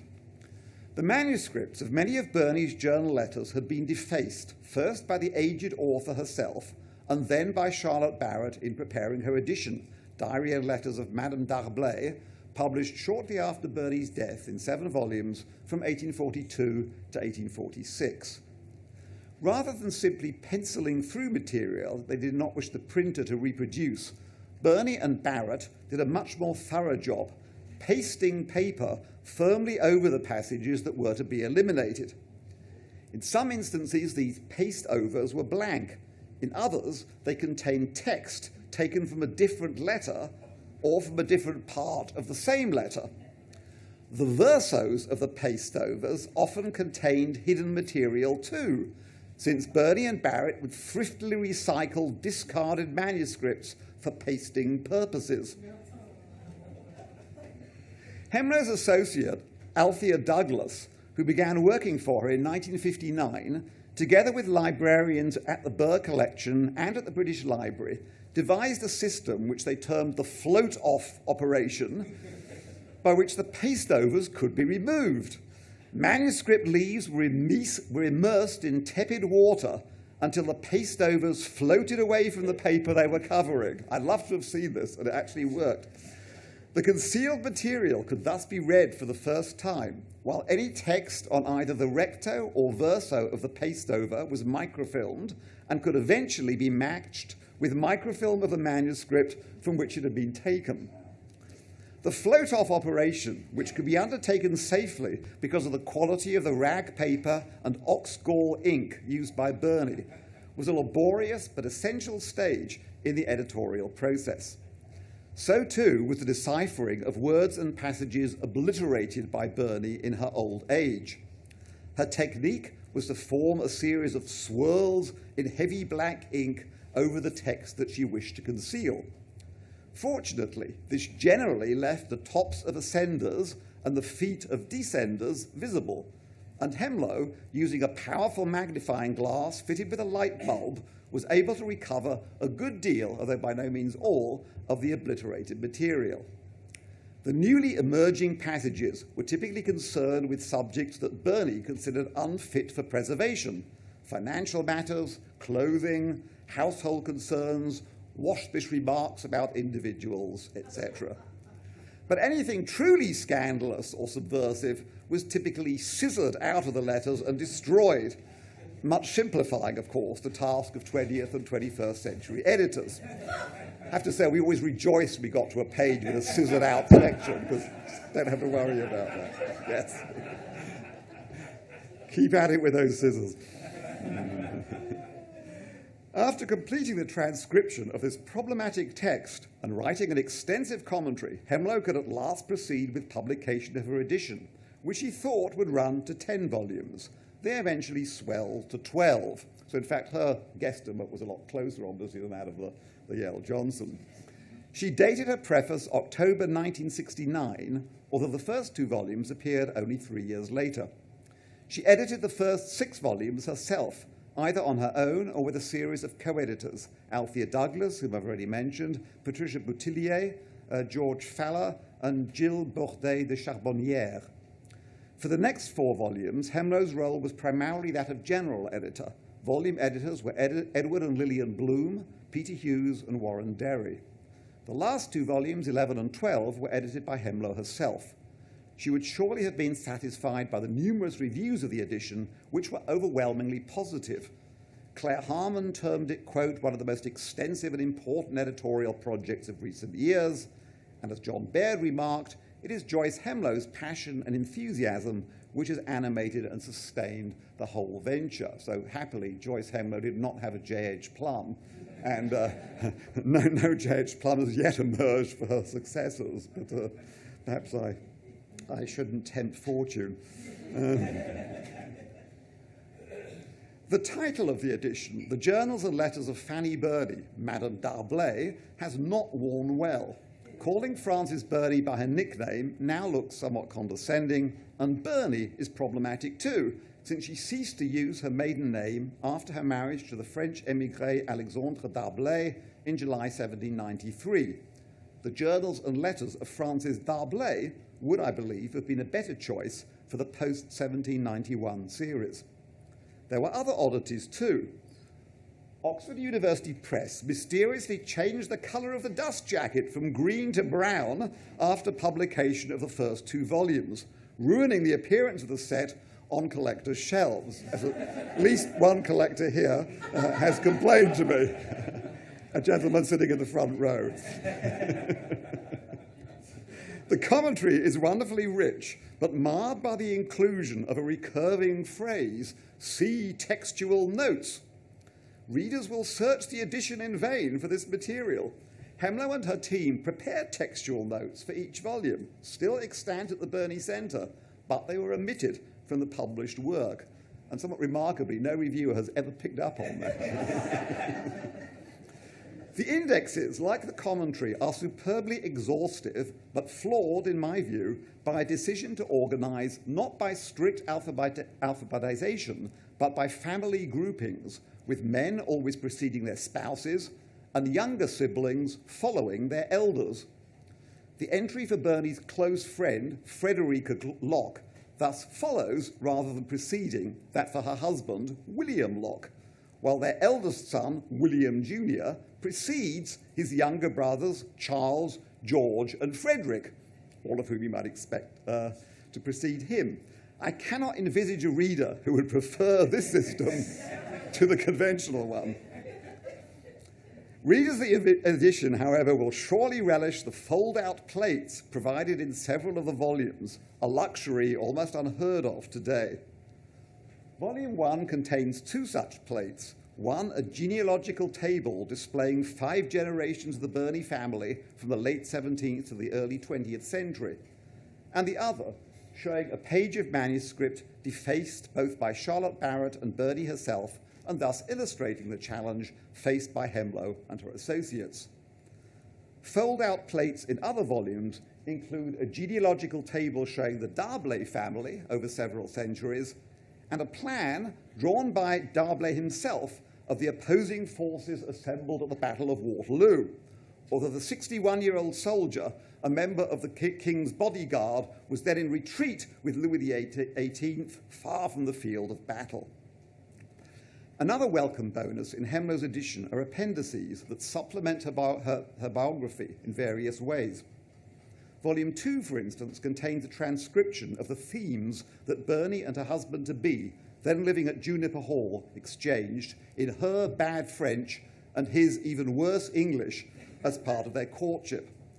Volume 7 provides Burney's retrospective analysis of her relationship with Hester Thrale, written in French in 1804 while the D'Arblays were living in Paris. And Volume 12 contains a transcription of a very complicated will, as well as an account of the D'Arblay gravestones in Bath. No English translations are provided for the material in French, either in the appendices or in the letters themselves. Hemlow assumed that her readers needed no such assistance, but Burney's laboured French provides a challenge for most modern readers, and English renditions of this material would surely have been welcome. In a festschrift for the late O.M. Brack, I did furnish a translation of Burney's remarkable piece on Hester Thrale. Translations of the extensive French material elsewhere in Hemlow's edition remain a desideratum. It would take 2 more general editors, Lars Troider and myself, to complete the project that Hemlow had begun. Troider was appointed to McGill's Department of English in 1976, having completed a doctorate at Yale University and co-edited volumes 37 to 39 of the Yale edition of Horace Walpole's Correspondence. The first volume of his edition, entitled The Early Journals and Letters of Fanny Burney, appeared in 1988, within 4 years of the final instalment of its predecessor. Co-published by Oxford and McGill Queen's University Press, and dedicated to Warren Hunting Smith, associate editor of the Yale Walpole, whom Stephen has already discussed, it was announced as, quote, the first of 10 or 12 that will cover Fanny Burney's journals and letters from 1768 to the middle of 1791, thus forming a seamless link with Hemlow's volumes. The reality, as is so often the case, was to prove more complex. Had Troider's series proceeded as swiftly as Hemlow's, the entire run would have been completed by the year 2000, but this was not to be. Instead, the new volumes appeared at increasingly lengthy intervals. Volume 2 in 1990, Volume 3, co-edited by Troider and Stuart Cook in 1994, Volume 4, edited by Benny Rizzo in 2003, 9 years gap there, and Volume 5, also co-edited by Troida and Cook only in 2012, another 9-year gap, 24 years after the series began. The delays were due in part to the need for subventions to be found for the Canadian co-publisher. Some of the volumes languished in typescript for several years before the publication process could begin. Troida, who died in 2013, retired from McGill in 2002 and ceased his work on Burney before the publication of Volume 5. The early journals thus concluded with that volume, leaving the period 1784 to 1798 still without a modern edition. Edited to the same high standards as its predecessor, the early Journals and Letters is in some respects an advance on the work of Hemlow and her co-editors. Only the most obdurate of obliterations remained undeciphered in this series. Neil Waddell for the first 2 volumes, and Stuart Cook with Ruth Neufeld for the remainder, recovered almost all the cancelled material, amounting in total to several hundred printed pages. Translations from French and other languages are provided throughout. The indexes to each volume are ordered alphabetically rather than through family hierarchy, making individuals much easier to locate. And in preparing their commentaries, the editors, especially for the later volumes, could make increasing use of a wealth of digital resources unavailable to Hemlow and her team. Like the previous series, Early Journals and Letters furnishes much valuable new material in the form of appendices. Readers are advised to persist to the end of each volume. In Volume 1, for example, they will find Burney's first poem, written at the age of 11, and containing an unwittingly prescient reference to, quote, the glittering folly of a court, as well as a letter from the 17-year-old Maria Allen to her 16-year-old stepsister, Frances, in which Maria relishes the idea of castrating men. Suppose we were to cut off their prominent members and by that means render them harmless, inoffensive little creatures, we might have such charming vocal music. Every house might be qualified to get up an opera. And, needless to say, this letter was not used by Charlotte Barrett in her. In Volume 2, an appendix furnishes an extraordinary letter to Frances from her loathed stepmother, Elizabeth Allen Burney, annotated by the recipient as, quote, in the style of a certain lady, and containing references to that wretched creature Piozzi, as well as to her stepdaughter Susan, that nibbiting, yepping thing wretch. Burney's other bête noire, Elizabeth Schwellenberg, her co-keeper of the robes to Queen Charlotte, seems almost eloquent in comparison. In Volume 3, an appendix presents compelling evidence that Dr. Charles Burney was proprietor of Greg's Coffee House, Covent Garden, for some 15 years until 1784, and that newspapers bought for the coffee house formed the nucleus of the collection of newspapers assembled by Charles Burney Jr., eventually bequeathed to the British Museum after his death in 1817, and now available to us all from Gale Cengage as the Burney Newspapers Collection. All of this then going back to Greg's Coffee House, which I thought was a terrific find. Volume 4 contains another find, an epilogue written by Frances Burney for John Jackson's tragedy, Gerilda or the Siege of Harlech, 1777, and delivered on the Dublin stage by her friend, the actress Jane Barsanti. Burney labelled her epilogue severely as a silly thing and terribly feeble. A prize item in Volume 5 stems from a discovery by the late Hester Davenport, a watercolour drawing by Frances Burney's cousin, Edward Francesco Burney, depicting Evelina in her guardian Mr. Villas' study with a print of Samuel Johnson hanging on the wall. I like that one. Following Troida's retirement in 2002, I was appointed by McGill as director of the newly housed and newly named Burney Centre, and by Oxford University Press as general editor of the remaining volumes. Stuart Cook, who regrettably can't be with us today, continued happily to work on the edition. Together, we conceived a way to complete the editorial project that had now been underway for 30 years. We began with a 6-volume edition, The Court Journals and Letters of Frances Burney, 1786 to 91. Frances had her first name restored for this and the subsequent series. Oxford undertook to publish the remainder of the edition alone, thus obviating the need for Canadian publishing subventions. I edited the first volume, which appeared in 2011, together with the second, which was edited by Stuart Cook. Lorna Clarke edited the next two, both published in 2014, while the last two, edited by respectively Geoffrey Sill and Nancy Johnson, followed in 2016 and 2019.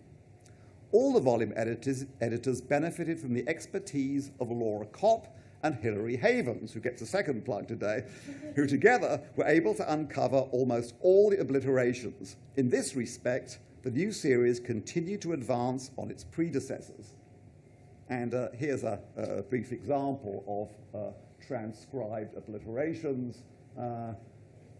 I should be very glad if Mr. Payne would send the Johnson's Dict, and of course you could make out, I hope, the Johnson's Dict at the end of the line to the Queen's House, directed for me there. I believe it will then be forwarded gratis, held at any rate as I want it. And, of course, you want the discovery to be perhaps slightly more dramatic than that, but that's what finally emerges. During her service at court, Burney's journal and letter writing was more copious than at any other time of her life. The 5 years from July 1786 to July 1791 filled some 2,300 printed pages. Again, however, readers are advised to persist to the end of each volume, where they can savour additional material in the form of appendices, such as Burney's ingenious poem, The Petition of a Fan to Its Mistress, printed in one of Lorna Clarke's volumes, in Volume 3, or in Volume 6, Nancy Johnson's volume, An Excoriation of Francis by Mrs. Schwellenberg, nicknamed Cerbera, in a conversation with, of all people, Francis's beloved sister, Susan. A coda, however, was still needed to complete the edition. Entitled The Additional Journals and Letters of Francis Burney, it appeared in 2 volumes. The first, edited by the indefatigable Cook with Elaine Bander, was published in 2015. Covering the year 1784 to 86, which include, of course, the death of Johnson and the abrupt conclusion of Burney's intimacy with Hester Thrale, it closes the gap between the early journals and letters and the court journals and letters. The second of that series, which I edited myself, appeared last year. Spanning the year 1791 to 1840, it covers the same period as Hemlow's 12 volumes. In the 35 years since the completion of her edition, many new letters by Burney have come to light. Some 140 of those letters are printed here. These include 30 letters from Burney to Hester Thrale's daughter Queenie. Hemlow knew of this correspondence, then held at Bowood House by the 6th Marquis of Lansdowne, but was refused permission to publish it. Happily, it was later bought by Mary Hyde and is now at Harvard. There are also 64 letters in French to a variety of correspondence dating from Burney's 10-year stay in France from 1802 to 1812. These are published here for the first time with English translations. Other recently discovered letters in this volume include a voluminous one from Burney to her husband, Alexandre d'Arblay, which he sent to him from London to Paris in May 1813. Intercepted by the French authorities, it was never seen by its recipient, but it has been preserved in the files of the confiscated documents at the Archives Nationales. There are also 4 letters from Burney to the Reverend Charles Forster, written very late in her life, which were passed down to the cleric's grandson, Ian Forster, who left them to King's College, Cambridge. And helping to complete the record is a 300-page transcription of her pocketbook diaries, memorandum books and notebooks for the last 20 years of her life, originally drafted by Hemlow for her final volume, but left unpublished, presumably because Oxford University Press was unwilling to swell the size of an already substantial volume. Throughout the more than 50 years that the 4 series of Burney's journals and letters were in preparation, new items continued to emerge.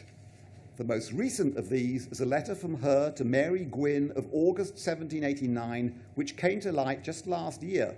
Happily, Nancy Johnson could include it as an appendix to her volume of the Court Journals and Letters for 1790 to 91.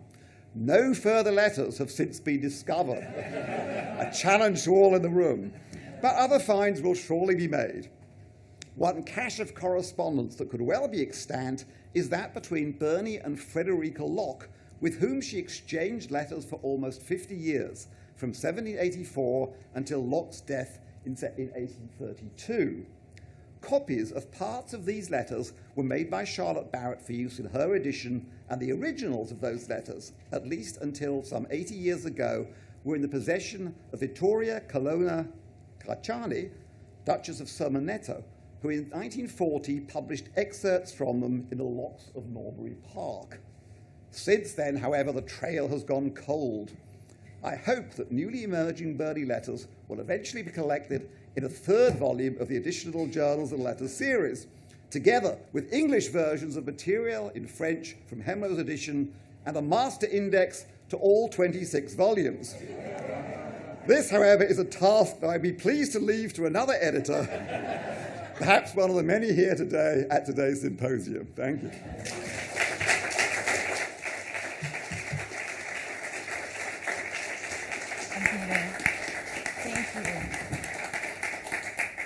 Thank you all for those fantastic papers. Now, we have time for, I think, a robust Q&A session. I'm going to ask the speakers from the first panel if they would assemble close to the microphone over here.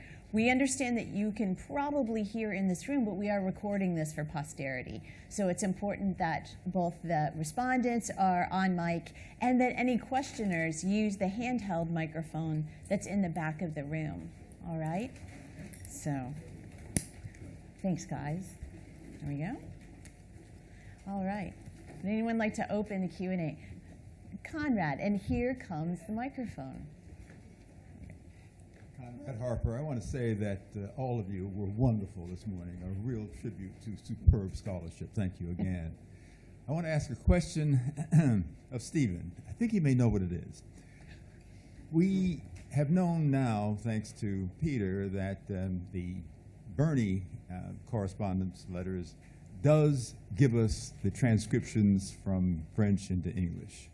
We also know that the Walpole correspondence has, was it 6 volumes of only French letters with respect to Madame du Deffand. When, if ever, are we going to have volumes that will give those in English? That's an unfair question. There is, however, in this room, I am sure, someone who's happy to put up their hand for this modest little task. It's only 6 volumes, about that much. There are no plans of which I'm aware at all, I'm afraid. So, I mean, the Deffand correspondence was originally published in 1810.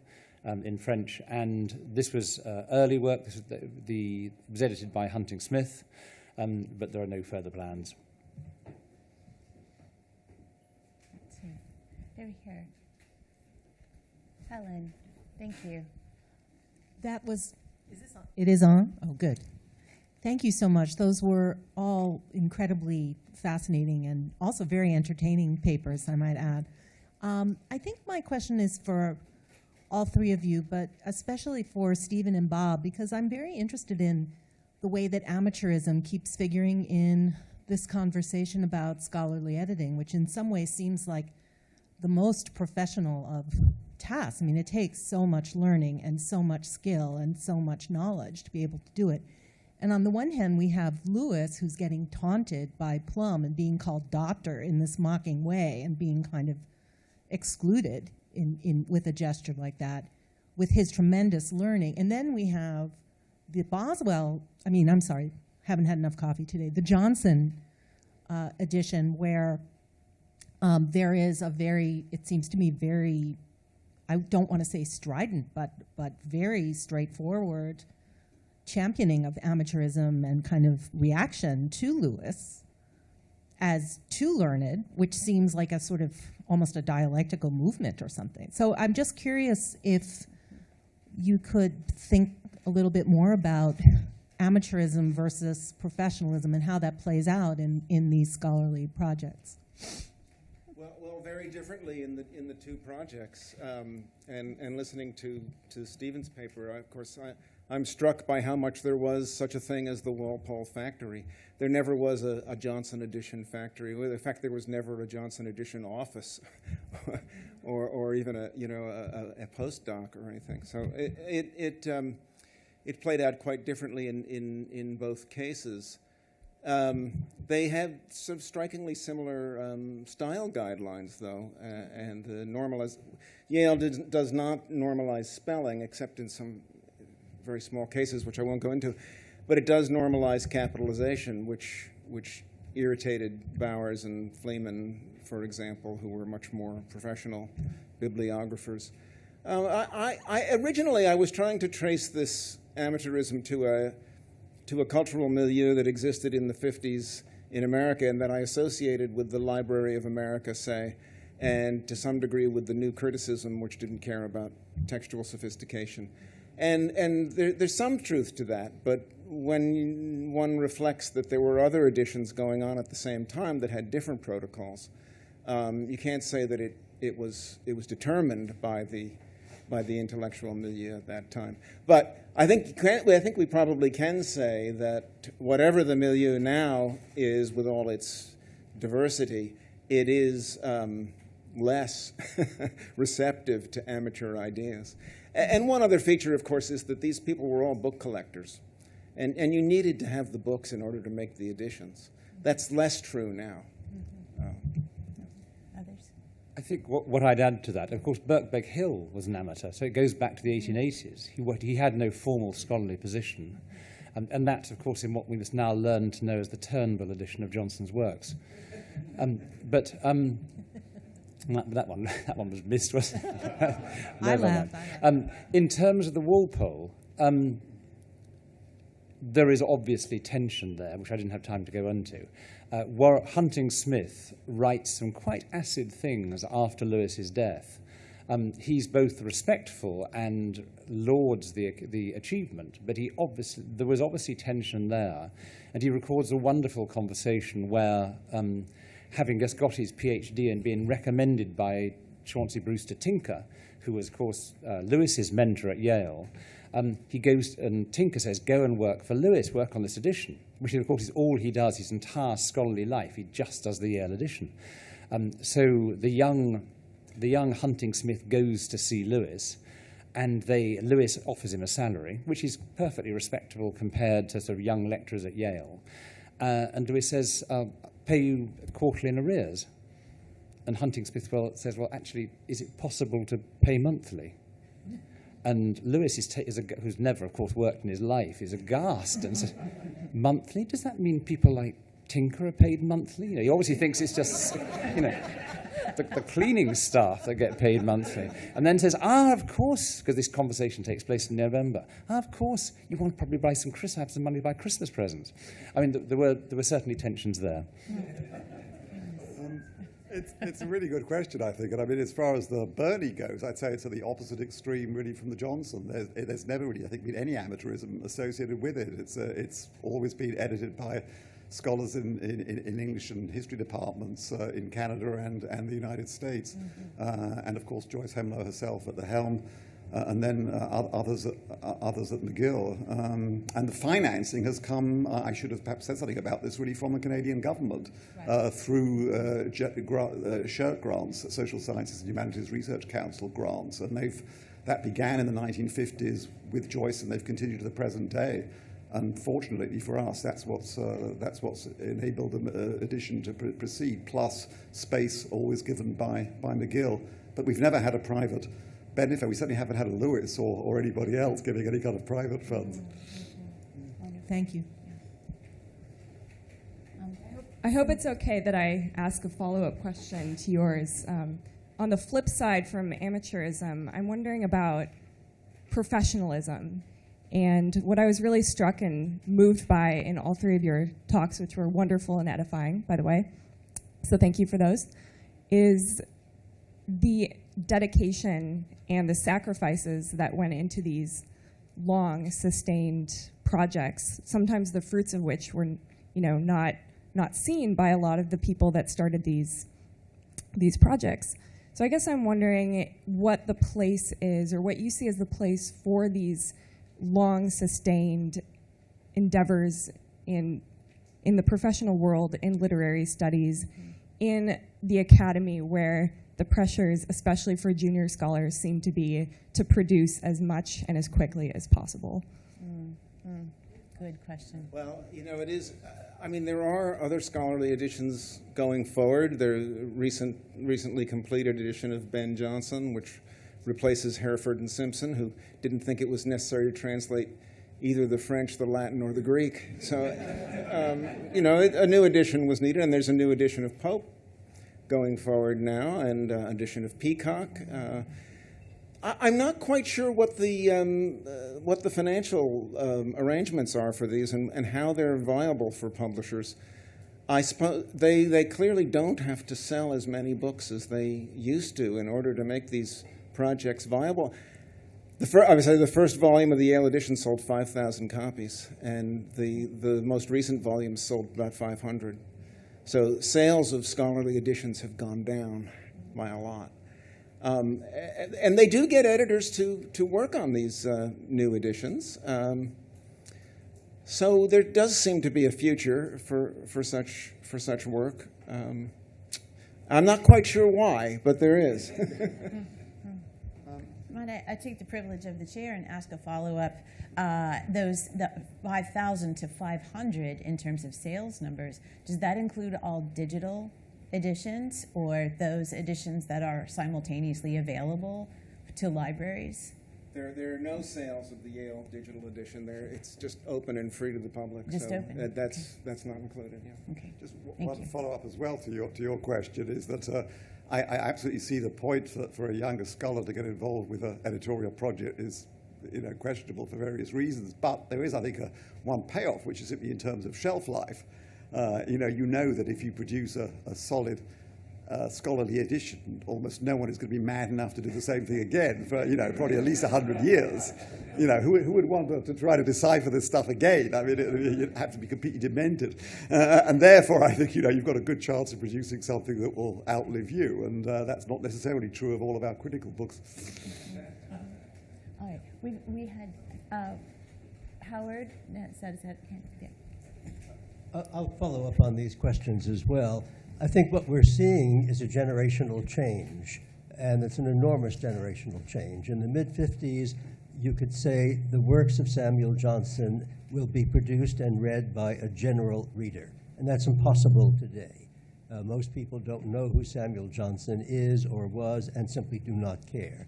It's very difficult to offer courses in the 18th century in many places, and that, I think, is a very sad development. But the other thing that is so interesting, at least in some of these papers, is that in Wilmarth Lewis's case, of course, it's a man of great wealth who is willing to dedicate that wealth to this particular project. And the 18th century has been graced by that, with Jim Osborne and Mary Hyde as well. And I wonder if you've thought about why, if this is true, the 18th century in particular should be attracting such generous patrons and matrons.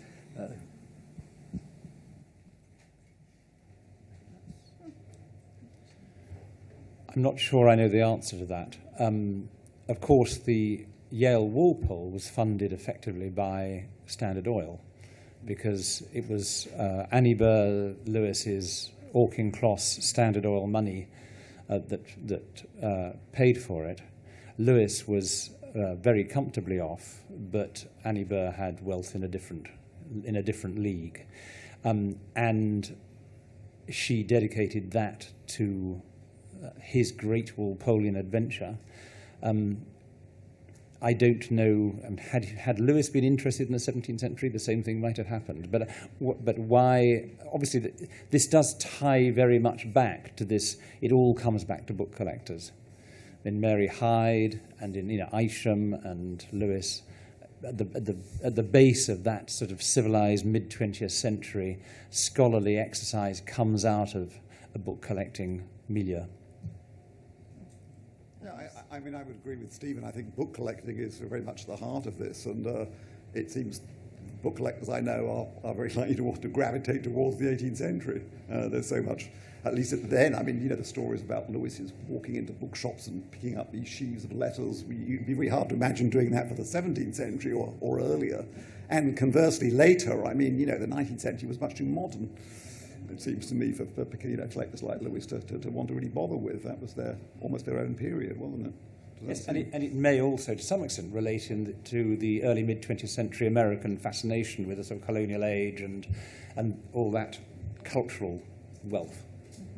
Well, and it's the transfer of the books from Britain to the United States, which enabled many of these editions, and so that the robber barons like Huntington and Morgan and Folger. And Mary Hyde's family, the Crapos, who were lumber barons, they were buying up all kinds of things from Europe and bringing them over, and they bought up the books, and then they made editions to display the books. I mean, there was an element of, sounds like building a tower in Pisa or something. Another question, Tom, you're up. Thank you all very much, and you do seem to have been describing a lost world, and so I wanted to follow up on the question about junior scholars and what this has to do with junior scholars. The example of the lost world in my mind is a wonderful article there was by my Toronto colleague Heather Jackson about Kathleen Coburn, the great Coleridge scholar in the 1950s, who'd spent her winters in the British Library making copies, and then she'd get into her canoe and take them off to the middle of Georgian Bay to an island and work on them. Or, it's another world. A profession isn't like that anymore. But I'm just wondering if there's a difference that might emerge maybe this afternoon between British and North American scholars in the way that this kind of activity is grant-driven. And I don't want to use the word kind of factory in a pejorative way, but one of the ways, perhaps because of the big science model in Britain, to get big funding is to put together an enormous edition, maybe not of Akenside yet, as Plum would say, but of perhaps a rather minor Jacobean dramatist. And young scholars do get on that way and can get on that way, whereas that's not, is this too crude? It doesn't seem to be a viable career option for a young scholar in North America.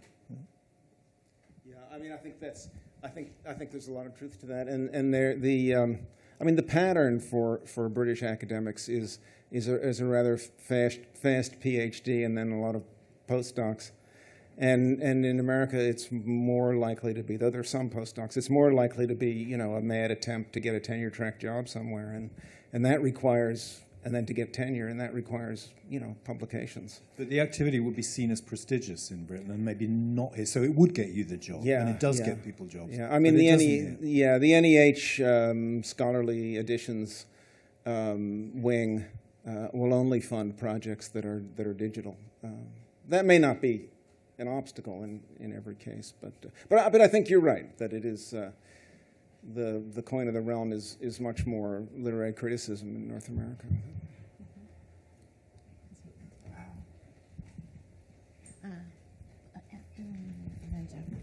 This is kind of to follow up on that, because that seems to segue to a really good question about the affordances of the different formats, that the difference between the digital and the codex. As Peter talks about the transition from Hemlo and forward, it's a mess. It's a wonderful concatenation of knowledge, but there's no way to kind of synthesize that into a usable single kind of searchable. The creation of that general index is going to be amazing, and God bless you on your nightmare. And I wonder if each of you want to think about if this was starting over again with the new affordances.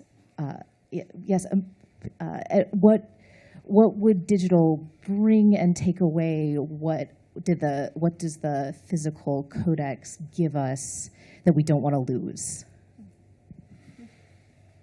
Well, I'd say I love the layout on the page of text and textual notes and commentary. I don't think any digital edition does that very well. On the other hand, the great thing about digital edition, and this is very true of Yale, although I don't love the format, the digital format, but you can fix it, and you can't fix the print volumes very easily. So they're done. And I mean, you can, when they're reprinted, make some changes, but you know, I can make a phone call to John Carlson and say there's a typographical error on volume 2, page 235, and it's fixed that day. So, and they can improve in other ways, you know. So I think that's the future of editions. Yeah. Again, it's a good question. And in the case of the Burney journals and letters, they haven't all yet been digitized by Oxford, but they're in the process of digitizing everything. But I have to say, I think the results are spectacularly poor. I mean, so far at least, simply because it was not conceived in any way as a digital edition. It's very hard, as you know, to do it retrospectively. So personally, I avoid the digital version like the plague, not because I don't like using digital editions, but because this one is a very clunky beast to use. Ideally, the whole thing again would be redone. You know, I don't mean that the editing would be redone, but it would be reconceived in a digital way, and then, of course, it could be far more user-friendly. And I would imagine that surely the same must be true of the Walpole. The 5-volume index to the Walpole is the most amazing pre-digital facility known to man, basically.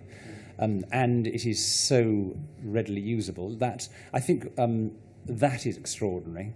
I think the mise en page is really handsome, and that has aged really well.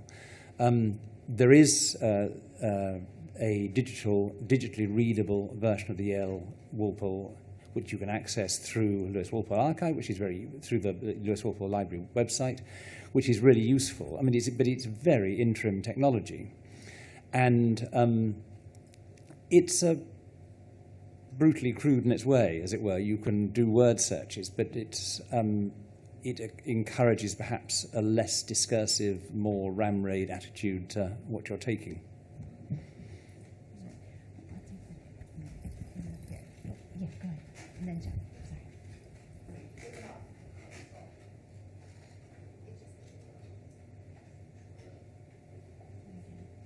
I can project. I can project. Thank you so much for such wonderful talks. I think looking at the map that Stephen showed us, the distribution of subscribers and institutions that had acquired the Walpole edition, just made me think of that old poem, Westward the Course of Empire takes its way. It seems like westward the course of editing takes its way. And I'm just kind of curious about how each of you think about the kind of idea that it should be North Americans that should be the custodians of the memory of these figures. It makes much more sense to me to see the Hamilton edition or the Jefferson or any of that. Yale never got into that business, as far as I can tell.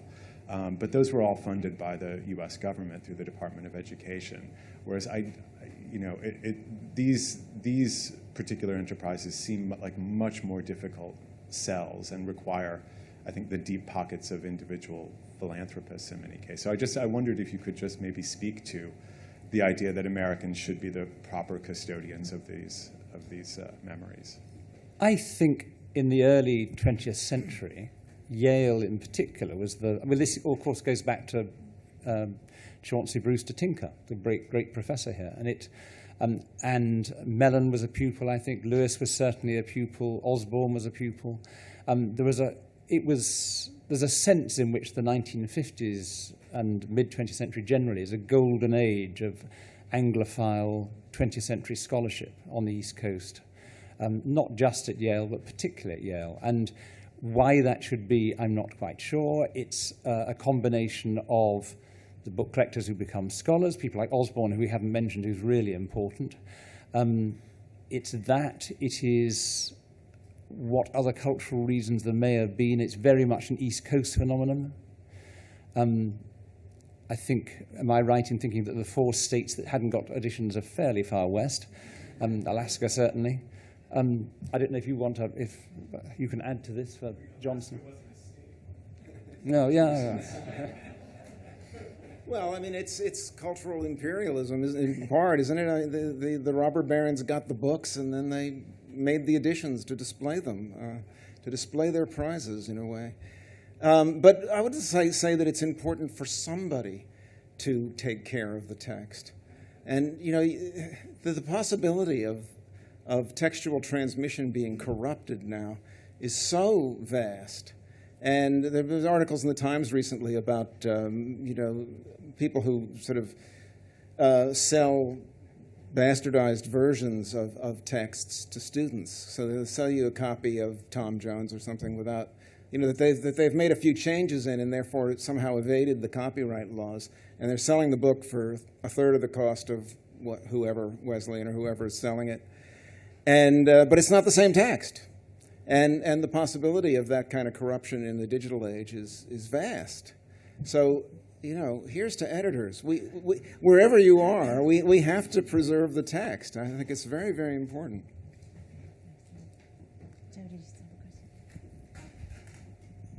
Let me add my thanks to the others for these splendid papers. My question is a more personal one. To edit journals and letters is to live with your subject, your author, over years and decades. You may know more about them than any person who knew them in life except their most intimate acquaintances.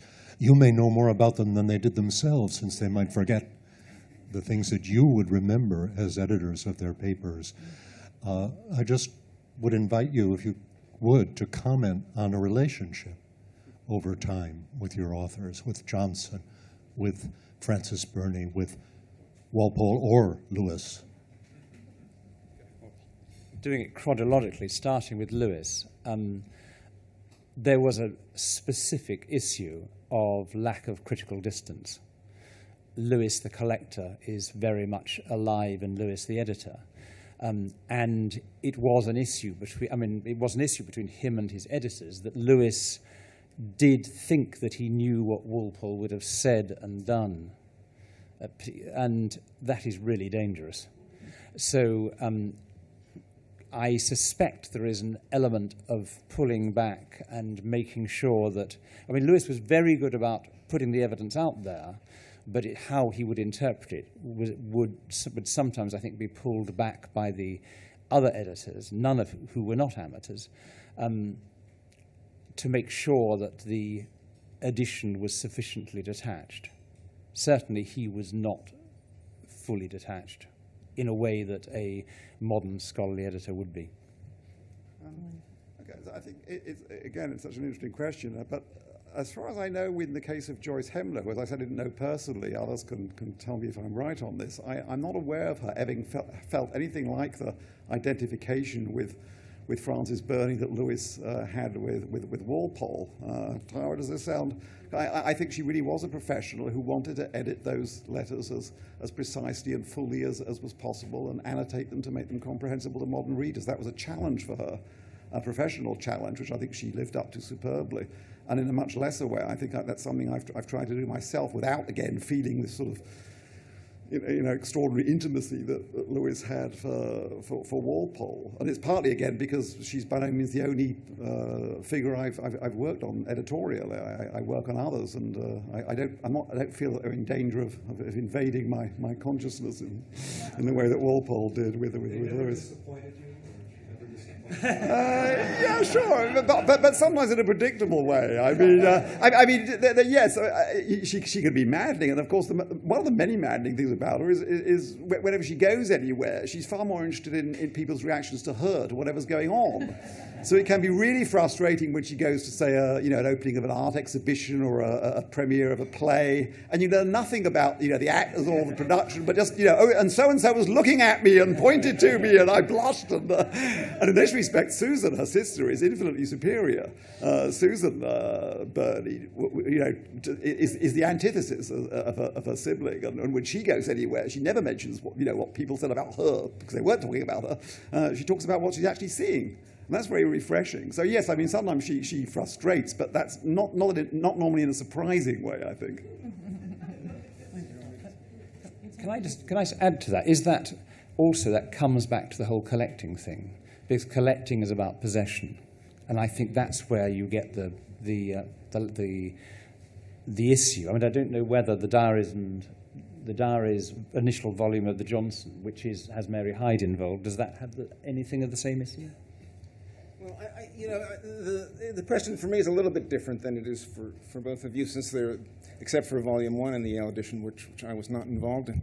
But there's very few manuscripts involved in the Yale edition. We didn't do the letters. The letters were done separately. But I would say, and also I'd say Johnson's a very great writer, and many people have had their own take on him. Every age has its own Johnson. So I never felt that I had any great special purchase on him. And Gwynne Kolb, who was my mentor in many ways for editing and a wonderful person, said that many people had asked him if he'd wanted to meet Samuel Johnson, and his response was no, because he didn't think Samuel Johnson would be the least bit interested in him. And I guess I feel the same way.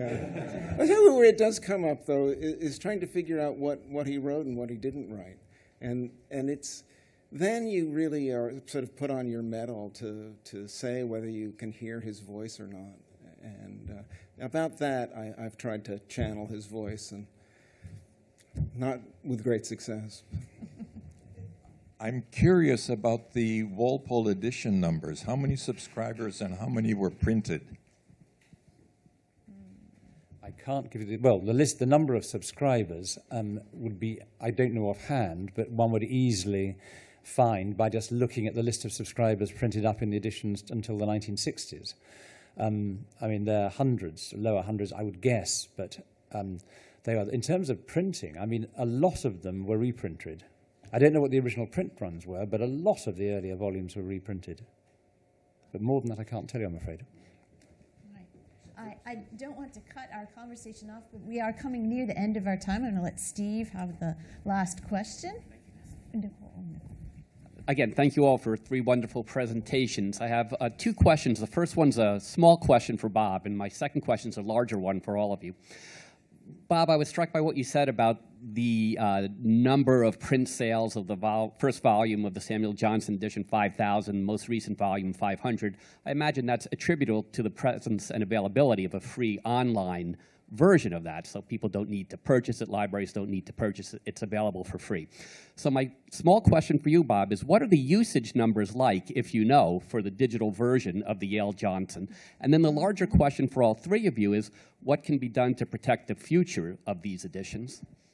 Yeah, I have those figures in my in my backpack there, that I get them periodically, and they're pretty good. There are a lot of unique logins, and they break it down that way. But I don't think it's affected sales very much, because the sales had flattened down to those numbers before the digital edition was available. It's certainly true that libraries are not doing collection development the way they did in the past, and they're deaccessioning editions. For all of you who are look for spare volumes of editions that you want to complete, you can often get ex-library copies. And I'm not actually worried that digital editions make the creation of print editions impossible. I don't think that's really an issue. Well, just in terms of sales of Burney, they've been, I think, modest since from the outset. None of the volumes has ever been reprinted. Obviously print runs would have been larger for the first set of 12 than they are today, when numbers are typically small. True of Burney and of all other modern scholarly editions, I think. They've certainly dwindled the number that they're actually printing. And if and when the print run is exhausted, they simply go out of print, and then you can get sort of print on demand and so forth. As lunch is crawling, my answer to your general question is really brief, which is the future's this afternoon, because you have Afra Ben and you have Pope. We'll learn about it then. On those final notes, please join me in thanking our presenters for the first panel. Wonderful.